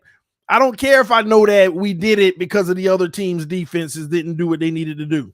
I don't care. We won a Super Bowl. He's my guy. I got a Lombardi for 1 year, and I'm going to live off of that for the next 10 until he gone. Then we'll be in the pursuit for the next good quarterback. I say he better than Dan Marino. He go get that Lombardi. You better hope them defenses play you another way. You better hope it. We need to use Gesicki, and we need to fire defensive coordinator. How can you use Gesicki if? Ooh, man, I'm trying to wait on this stream, man.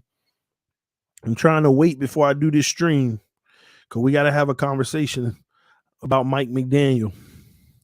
I'm gonna do it later today, maybe.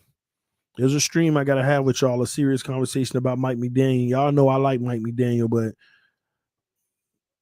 I'm gonna tell you now, screw it. I don't even care. I think Mike McDaniel is doing our team a disservice because, and this is an accusation. This is not me. This is what I'm starting to believe. That don't mean I'm right. So I want to say that first before my haters try to trash me. I think Mike McDaniel is doing us a disservice because he's going after his own reputation instead of the betterment of the team. What do I mean by that? The reason why he hasn't had a lot of balance in the run and pass game, because he's trying to get Tua to throw the ball. He wants him to be in the MVP conversation. He wants him to have 5,000 yards. He wants him to put up a lot of touchdowns so that will carry Mike McDaniel for the next 10 years, just like it carried Adam Gase and said, I'm a quarterback whisperer. I'm the quarterback guru. Look at what I did for Tua Tagovailoa. I truly believe that because he been force feeding man, just get the ball to Tyreek, get it in his hand, let him go make plays. He gonna pick up numbers. He gonna get these, and he also trying to chase the record for Tyreek. I feel like this offense has been Tyreek forced too much. And let me give you a little bit of evidential proof that makes me feel this way. Look at the games where we were winning big in the fourth quarter with 3 minutes left, and we still out here running play action, trying to throw 20-yard crossing routes, and we up big. Go to the Browns game. Go to some of those other games where the game is already secured. Go run the ball 2 possessions and it's over. But you out here bootlegging and throwing the ball and doing this and that. Now I understand there's some people, hey, you don't like it, stop us. But come on, man. I'm starting to feel that he was feeling himself. Tua in the MVP conversation will always go down. I told y'all from day one, he tied himself to Tua. He got the job because he said he believes he could win with Tua. And that's selfish to me. And I think he's not doing the team justice. Gesicki needs to be targeted way more than he is. Sherfield and them guys are non-existent. Unless Tyreek and them trying to get some rest. This ain't a all-around balanced offense. This is a force it to Tyreek. And let's get Waddle some touches too. We gonna get this record for Tyreek. We gonna get you in the Pro Bowl tour. We gonna have you in the MVP conversation. And Lord knows if you win it, I'm gonna go down as a legend already. Because that's how it works. He automatically, if Tua didn't have these 2 games and Tua balled out, McDaniel, man, he would be going down as, man, this guy fixes quarterbacks. And that's going to lock you into a career 15 more years. The Dolphins can fire you 3 years later. Somebody going to pick you up, though. Look at what he did for Tua. Guys be living off of these quarterbacks. And all he did is create a system that hides all his flaws. And now that system, teams are forcing him back into his flaws and saying, show us your real improvement. And Tua ain't improved in those areas. Man coverage, where the ball placement. Bro, but we've been seeing this for 3 years and y'all keep lying, talk about the most accurate quarterback in the NFL. Do you know what accuracy is? Accuracy has something to do with placement. The perfect accurate pass. Tua actually is very poor with ball placement, y'all. And there are occasions, that was a nice one from Tua. But I promise you, the man, every 5 balls he throws, 4 of them has bad placement.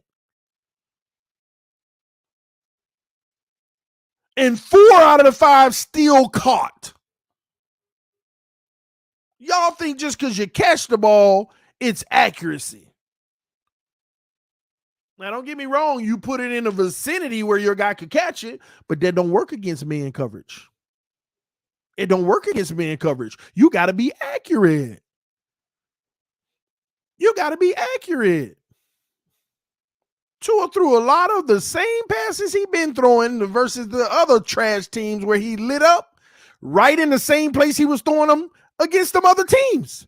But the defender was right there to say, nope. How many balls got batted out yesterday? How many balls was high, low, behind, right in the numbers instead of out front leading? They got batted away. You got to put the ball in a place where a play can't be made on it. All they can do is tackle them right away.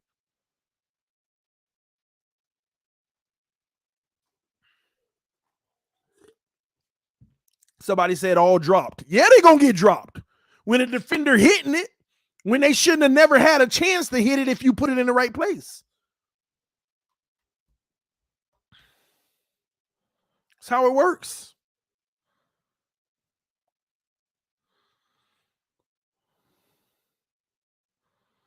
Same thing I said, TD, where all this accuracy stuff come from. Listen, a lot of the stuff comes from people trying to sell Tua. Anything that works, they amplify it like it's the greatest thing ever. Anything poor, they discredit and blame somebody else. He's 80% completion. He one of the most accurate quarterbacks in the NFL. Oh, Tyreek said it, man. Yeah, we got it, Joe. McDaniel said it. Oh, my gosh. Now we could run with that. Nobody talk about ball placement. We did a PFF breakdown last year. Even under Flores, we did a PFF breakdown. You know, they end of the year charts with all quarterbacks. They break down all the detailed stuff. Tua was one of the worst ball placement quarterbacks in the NFL, but one of the highest completion percentage quarterbacks in the NFL. And I ain't gonna lie, it ain't bad because at least he's putting it in a spot where a play could be made, but not against man coverage. Why you think the Tennessee games and the Buffalo game, why you think he always struggled? The Jets games, he struggled because they get up in your face and they play you tough. We might need to worry about that Jets game. Last game of the season might be to get you in the playoffs. Oh my gosh, if he blew a stinker right there, I ain't gonna lie, I'm gonna be rooting hard for him to win that game because get him over the hump. We already stuck with you. At least give people delusion.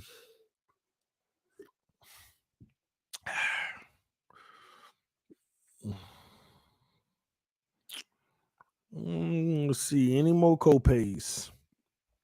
All right. CJ with the copay said, TD, elite/franchise quarterbacks don't lay eggs 3 weeks in a row. Tua needs to have the game of his life up in Buffalo, or it's time to move on. Yeah, but Tua can have the game of his life up in Buffalo. I mean, any given Sunday, a guy can go off on you. Any given Sunday, he might have a game of his life.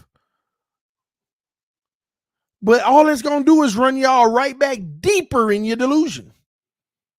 Especially they say, oh, we now got a 90% chance to make the playoffs. It's over. We going to the playoffs. Tua beat Buffalo. Oh, my gosh, we swept them this year. Yes, we got over the Buffalo hump, and Tua did it. Listen, first of all, I don't think we're going to win. But if we do, I wouldn't be surprised. Because I got to be honest with y'all, too. Buffalo actually haven't been looking too great. And I'm not trying to fix it just in case we win. I don't care at this point. It ain't changing what I already know about this kid. It's not. And I hate that they put us on prime time for the world to watch that embarrassment. And if he go out there and get embarrassed versus Buffalo in front of everybody again, the church of Tua is crazy. All the positive false narratives are being exposed. That's true. Think about all the narratives they gave in 2 weeks, been obliterated. Every single narrative that's been put out there by that guy Orlowski, by Acho, by all the Tuaneers, by these YouTube channels that are Tuaneers, every single narrative has been debunked. You know the biggest narrative that has been debunked the last 2 weeks, but they're not going to bring it up. You know I am. The biggest narrative, the Flores narrative. Hold on. Tua ain't never had games like these two with Flores. Even Tennessee wasn't even these bad. Even though he benched them in the Broncos and Raiders, it wasn't this bad. 25 yards at halftime, it was never this bad. So if Flores was the reason before, I need my answer. What's the reason now? If it was all Flores before, now we're seeing the exact same behaviors and characteristics, if not worse, under a guy who supports him, loves him, giving him all the emotional support he needs.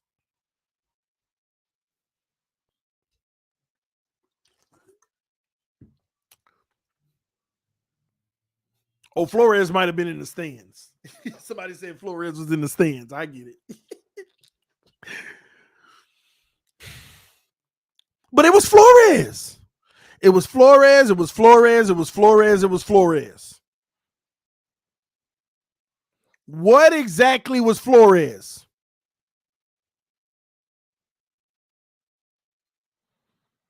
Because now we're seeing the same behavior. What exactly was it?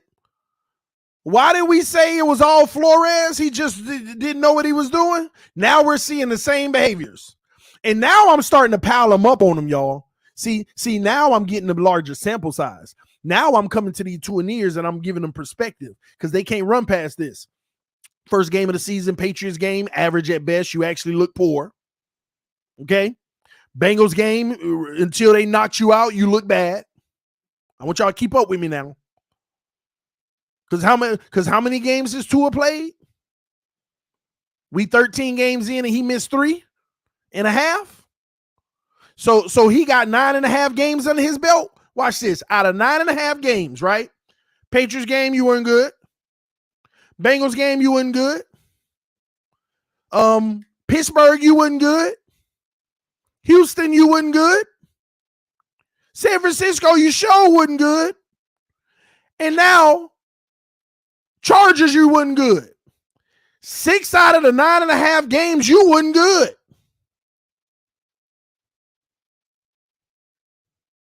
6 out of the 6 games, you weren't good.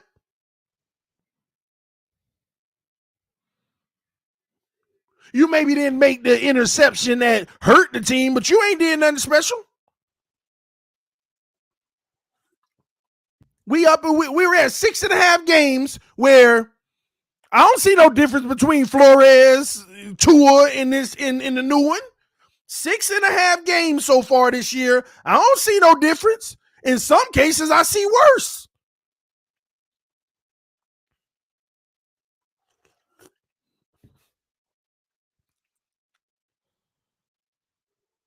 $12 games, okay.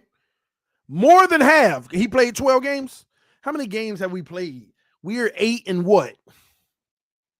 We're 8 and 5. 13 games. So half of your games this year, 6.5. No, but he didn't play. He didn't play 3 games, right? So he played 10 games. He played 10 games. Because he ain't played 3 games, if I'm not mistaken. How many games did Tua miss, y'all? Help me out, because I'm off on my math right now. Y'all help me out real quick. How many games did he miss? 2.5 or 3.5?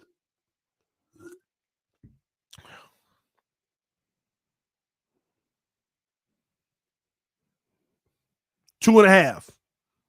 2.5. Minnesota, Jets, and half of the Bengals. 2.5. 2.5. So 13 games minus 2.5. That's 10.5. He ain't played well in 6.5 of the 10.5. So right now he got 4 good games total.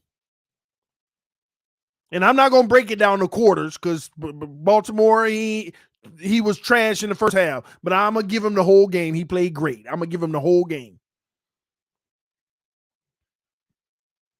6.5 games.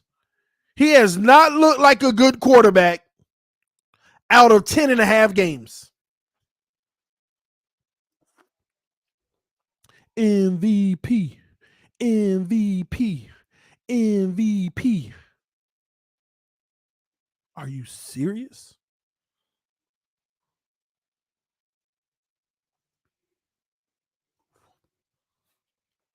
And I didn't even include Buffalo. He did nothing in the Buffalo game. 180 yards, but we didn't need him to. So I ain't knocking him. That was a part of the game plan. I give him a good game on that. I ain't even gonna trip on Buffalo. Put that into perspective, Tua Nears. Put that into perspective. 6.5 freaking games. 6.5 freaking games. 6.5 freaking games. You ain't played good football. Average at best. Slightly above average in some of them.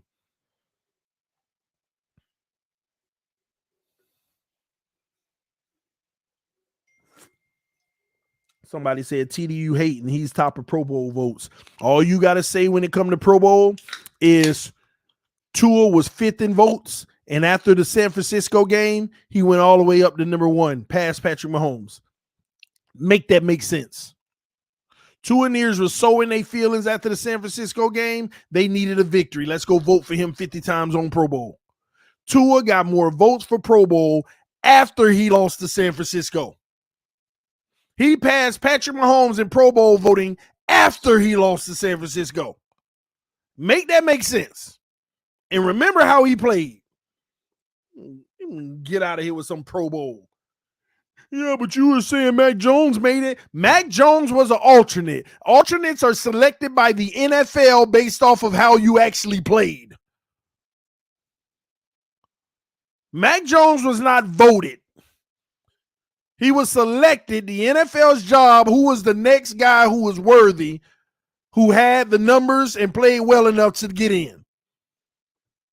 That bum was at least selected. At this point, Tua can go out there and lose every game in ridiculous fashion. He can lose every game, and he'll still make the Pro Bowl. Still make it.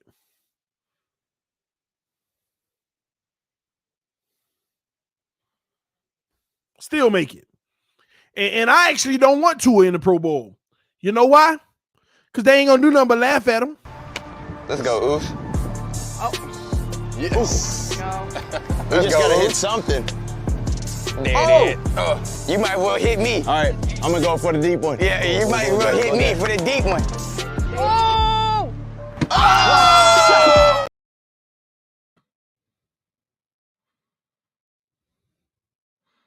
And then hit him in the feet. And then he hit him in the feet. I don't want him going to the Pro Bowl. They're going to be like, ooh, we get the accuracy and the skills challenge. Let's go, Oof. Oh. Yes. Skills challenge. We just gotta hit something. There it is. You might well hit me. All right, I'm gonna go for the deep one. Yeah, you might well hit me for the deep one. In his chest, not his feet.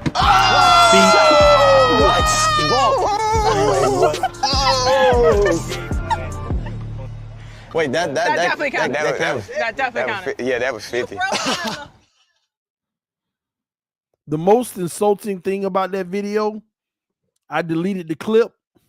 The next clip, they were talking about, all right, we want to play this little competition thing, but we want to use Waddle at quarterback. If y'all saw that whole thing, after that, they were like, all right, we're gonna do, and Waddle had to stop them and be like, why you want me throwing the ball? He the quarterback. That's his job. Because Waddle hit his targets when they threw him. In the very next clip, and I'm mad I deleted it. Very next clip, they were like, all right, we're gonna have you play quarterback, Waddle, and Tua, you're gonna be catching. And Waddle had to stop them and be like, why would you have me do that? He's the quarterback. So disrespectful. Man, I ain't gonna lie, man. Sometimes I be feeling bad because I could see how Tua could be mentally dealing with a lot of stuff because when you just ain't got it, you ain't got it.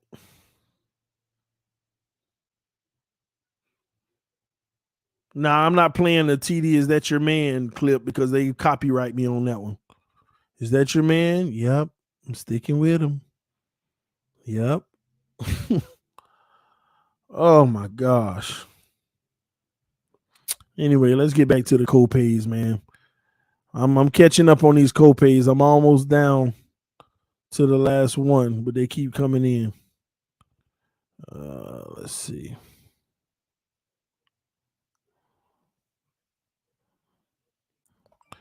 Trade for Purdy, man.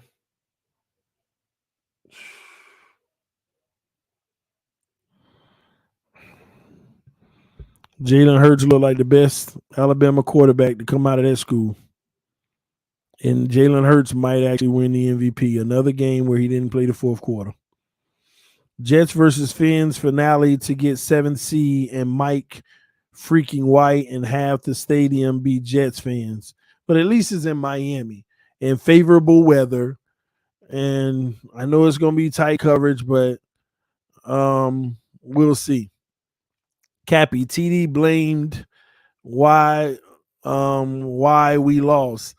Oh, Cappy in the building. I see what he's trying to say is TD Cappy blamed you. Oh, that was Cappy the Penguin who said that. He said TD blamed you, Cappy. Yeah, man, Cappy. I was like, man, you know why we lost? Cappy the Penguin never came through. I ain't see you yesterday. I ain't see you. But yeah, man, I said, man, this is the first week I ain't see Cappy, man. Dang, boy, it hit hard when Cappy ain't around. At least I didn't see you. Let me see. I'm getting there. I hope we don't have a last game and Mike White outdo a Tua and they make the playoffs and we don't. You talking about the biggest embarrassment this fan base has ever endured, and it's already embarrassing that could be a possibility. No team will play zone against Dolphins. No, somebody will. Somebody still will. Watch, you're going to see. You're going to see. You'll see.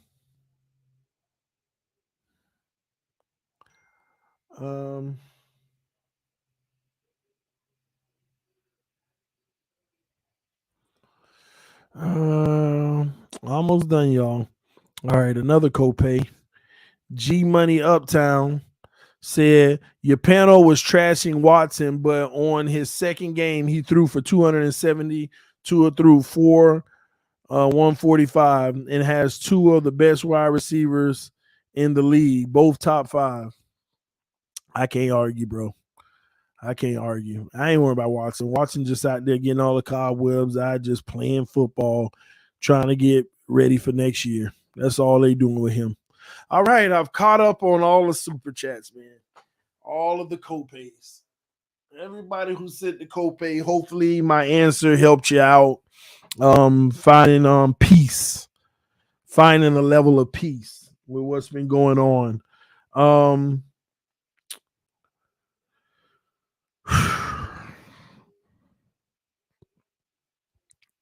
This is just loaded, y'all. I'm going to bring this up. I was going to do it on its own stream, but I'm going to bring it up. I'm just bringing stuff up now. This is another thing that it don't make me right, but this is something that's been going on. Tua's rookie season, right?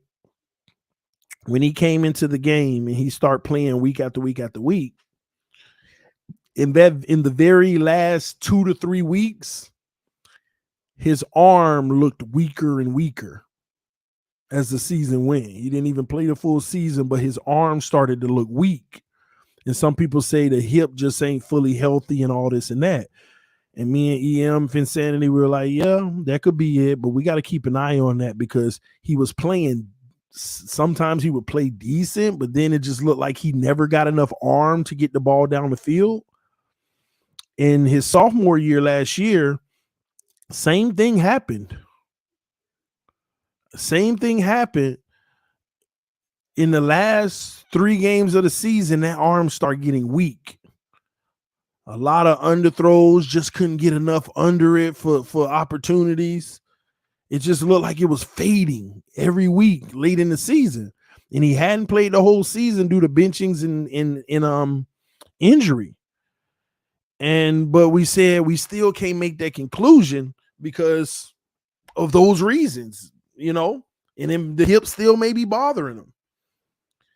Could it be that arm is starting to get weak again late in the season because he's played more games than he's ever played in the season this year so far?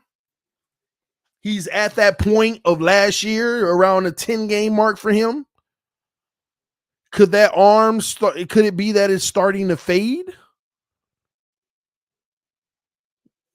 I don't know. I got to keep an eye on it. But that arm, maybe it's not just him and his accuracy, but I've been seeing this for 3 years now, possibly 3 years now if it happens, but it looks totally different late in the season and it gets worse and worse. I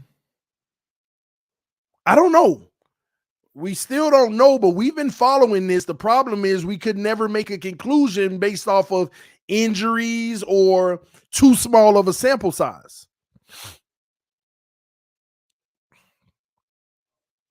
That could be something that we got to think about as the season. And he's throwing the ball more than he ever did.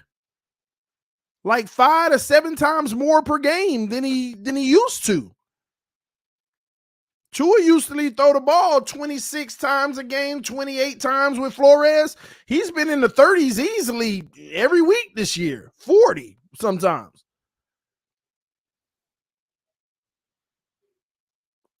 We don't know if that's the case, but we got to keep our eyes on it. Is that arm starting to wear? Can that arm last the full NFL season?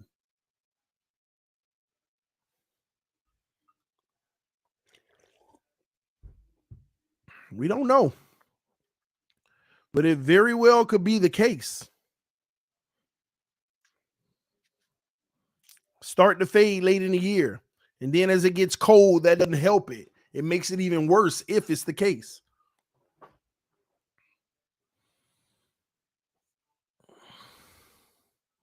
I don't know. We'll keep our eye on it, but we got to start looking at the arm endurance. His arm endurance. My brother Cappy just dropped another copay. He said, yep, that arm is shot. It is what it is. I'm not trying to conclude that, but that could be what's going on.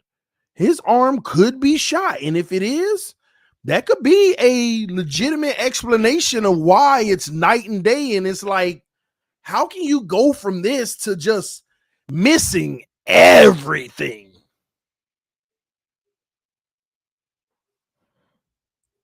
Everything almost. Like, let's be honest, y'all. Tua was bad, but something is wrong for you to be that bad.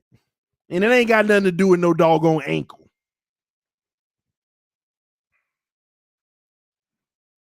He used to zip it across the middle. Now there's hesitation.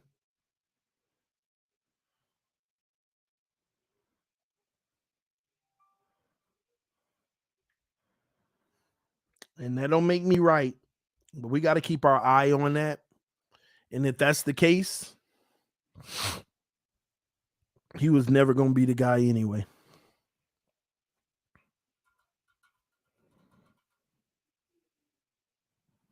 We'll see. TD, Tua is ultra sensitive. It's the Jimmy G rumor talk. I can't knock it, man. I know he is a sensitive guy, but I don't know. Wow, TD great on details. Well, I don't know, but I take all variables and factors and I see if anything correlates and I give potential opinions of what things could be so that on this channel, if something happens, you won't be surprised. You'll hear me say that this could happen because of this and that. I tried like my real content. I got to get back to my real content instead of, and let me tell you, this ain't my real content. If you've been watching me for the last 2 years, this ain't my real content. My real content is beyond educational and informative on every aspect. It's just that I personally feel like I am wasting my time. We cannot progress until that man is gone because I already know what it's going to be, what the conclusion is going to be. And just because other people can't see it, no, I'm going to always try to show them. Because think about it. 7 years from now, we say, man, enough is enough. He got to go. And they let him go. That's a total of 10 years. That's 10 freaking years. I can't Tannehill again. I cannot Tannehill again. You either the guy or you ain't. And it ain't hard to find out if you are early on. I'm tired of this. Well, let's build a system that fits him. No, let's go keep on striking out until we find a quarterback that can fit multiple systems that can do it all. Well, it ain't easy to find. That's the point. Keep trying. Keep trying. And then on top of it, don't tell me it ain't easy to find. Start holding the people accountable that keep passing up on them. Jalen Hurts. He's going down right now as a bad pass by Miami. Freaking Herbert, obviously. You passed on him? Man, you know what the death blow is going to be? You know what the death blow is going to be? You know that when a certain player get his chance to play full time for his team, and if he good, that's going to be the end of it. See, let me see if y'all know which quarterback that is in the NFL. When he finally get his chance to play for his team, and if he balls out and looks superior, that's the end of it. Greer got to go.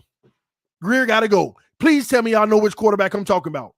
And I don't know if he's going to be any good, but if he get his opportunity, doggone right. Jordan freaking Love. It's a wrap. It's a wrap. If Jordan Love come out for Green, because you seen him when Rodgers got hurt, came out there, start throwing strikes for touchdowns. I'm like, dang. And he's sitting back in the wind, nobody talking, just developing, just getting better, learning the system, learning how to play. If he come into this league and become something, man, somebody got to be held accountable. There has to be some type of accountability out of this world. No. We done passed up on too many quarterbacks.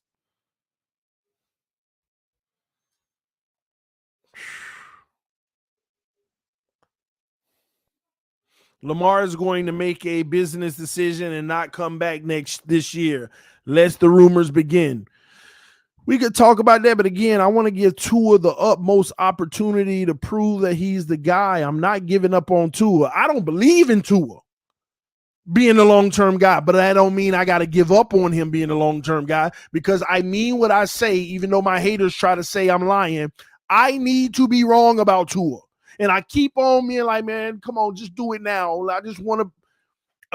We need to be wrong about Tua. Tua need to be the guy because we in trouble if he not. We ain't got the draft capital no more. We ain't got this. We ain't got that. In order to go get a Lamar, you got to trade Tua. You got to trade Christian Wilkins. You got to move on from Byron X just to flip it.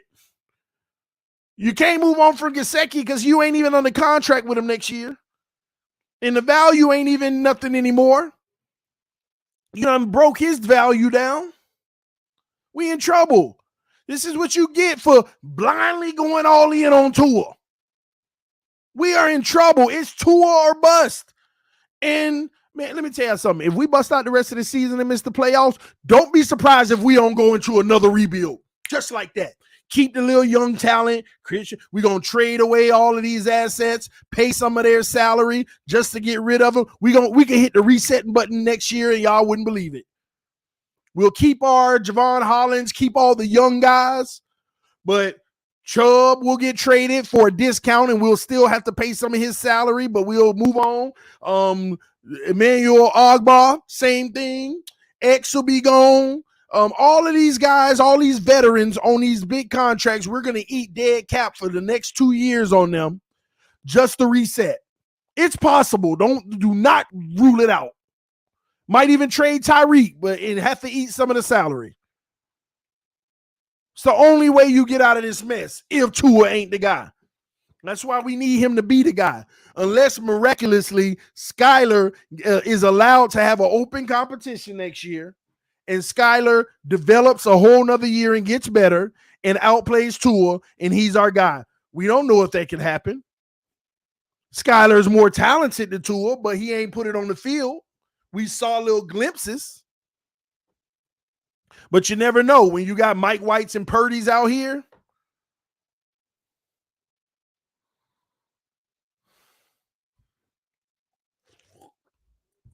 Nah, I ain't talking about no Baker Mayfield.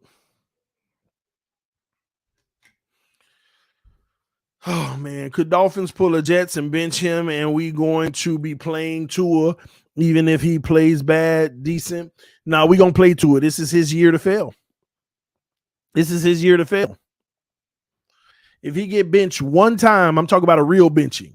He got benched that last game that we were talking about when Armstead went out, but it was more of a situational benching. We don't need you taking this punishment. We don't need you taking this punishment. Let's go, Skyler. You ain't finna do nothing against them. It's going bad. Let's go, Skyler. We already got this under wraps anyway. Whatever, if we won. I don't remember. But anyway, but they ain't gonna bench Tua. If Tua gets benched and we still in a game, his career is over. I mean, yeah, we even passed on Purdy. We passed on everybody. Do you feel as a team they could redeem their primetime game display in the next 2 weeks? That depends on what the other teams we play, the type of defense they play. You think we going to miraculously become great against what you saw last night? That defense is our kryptonite. You are knocking receivers off of their spots. You are asking Tua to no longer be a spot thrower. Now I need you to process what's happening on the field and then deliver. No. So, yeah, we could salvage it if the other teams are boneheaded like Baltimore was in the fourth quarter. The decisions they were making with the play calling on defense. Yeah, we can. And I think at least 2 of these games we will. We're going to obliterate the team at least 2 of these games on offense. Because every coach ain't smart. Some of them, we're going to play our defense and how we do it. We just need to execute. And you're going to get toasted. So, yeah, we're going to win at least 2.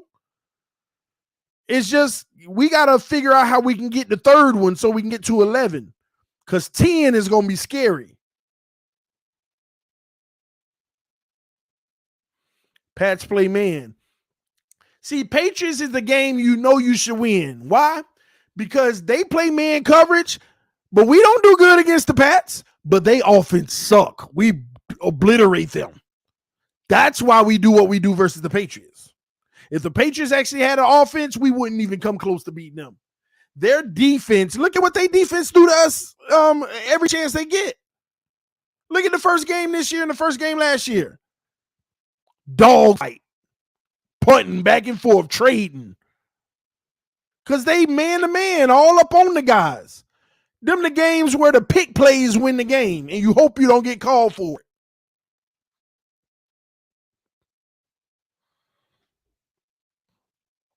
So, no, man, but we should win the Patriots game.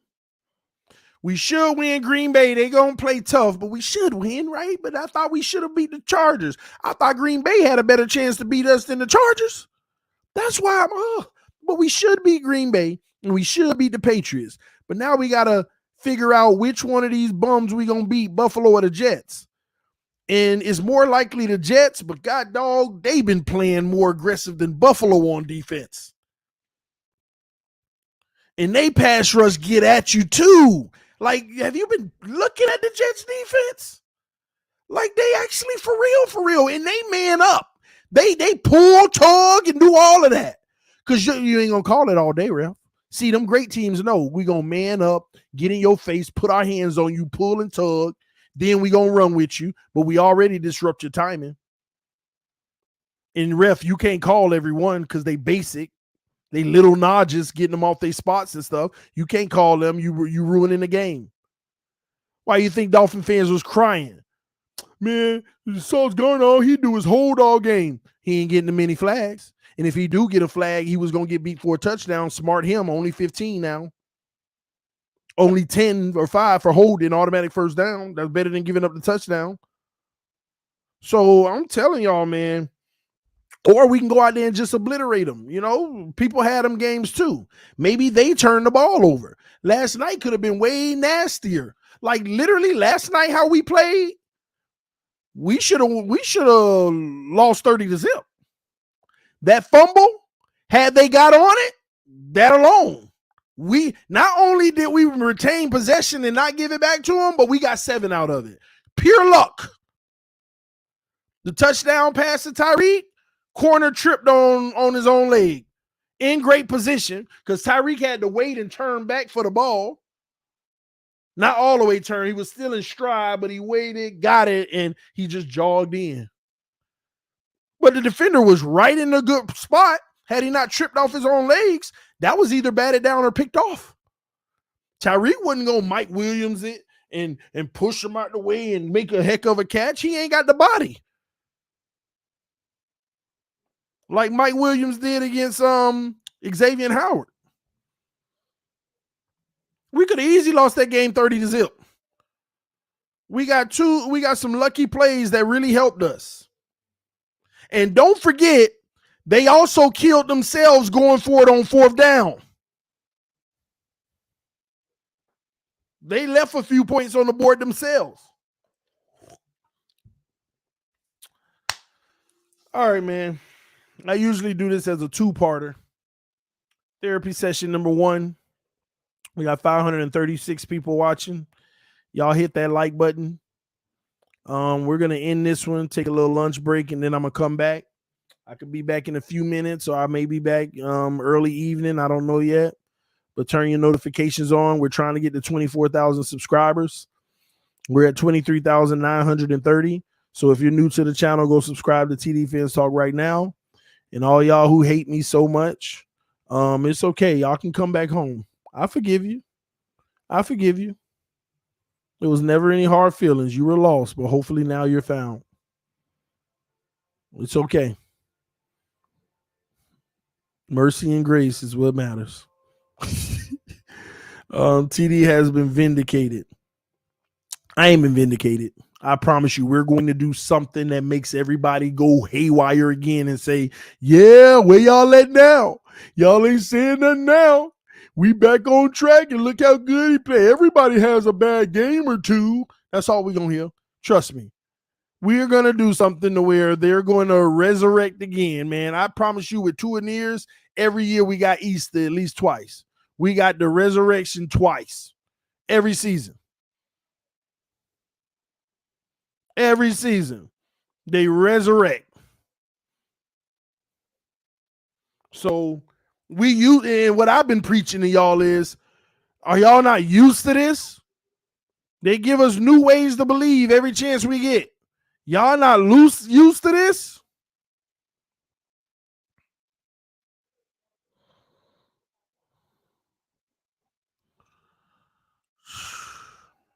See, they're already saying every quarterback has a bad game, but Tua has 3 straight. Not only did he has 3 straight, but every quarterback does have a bad game, but there's level to how bad. This man broke an NFL record for completion percentage.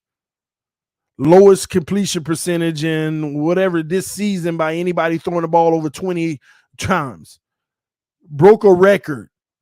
Basically the worst performance by any quarterback from a completion percentage standpoint in the NFL this year. Negative records are an issue. Negative records that's bad. Tua has the highest QBR rating in the NFL. Yeah, go check them stats. Let's get the update to it, ears. I want to see my Twitter feed filled with, well, he's still fifth. He still went from first to third, and fifth. And I told you, you better not look up and he 13th and 14th in every category. I told you at least better end up top 10.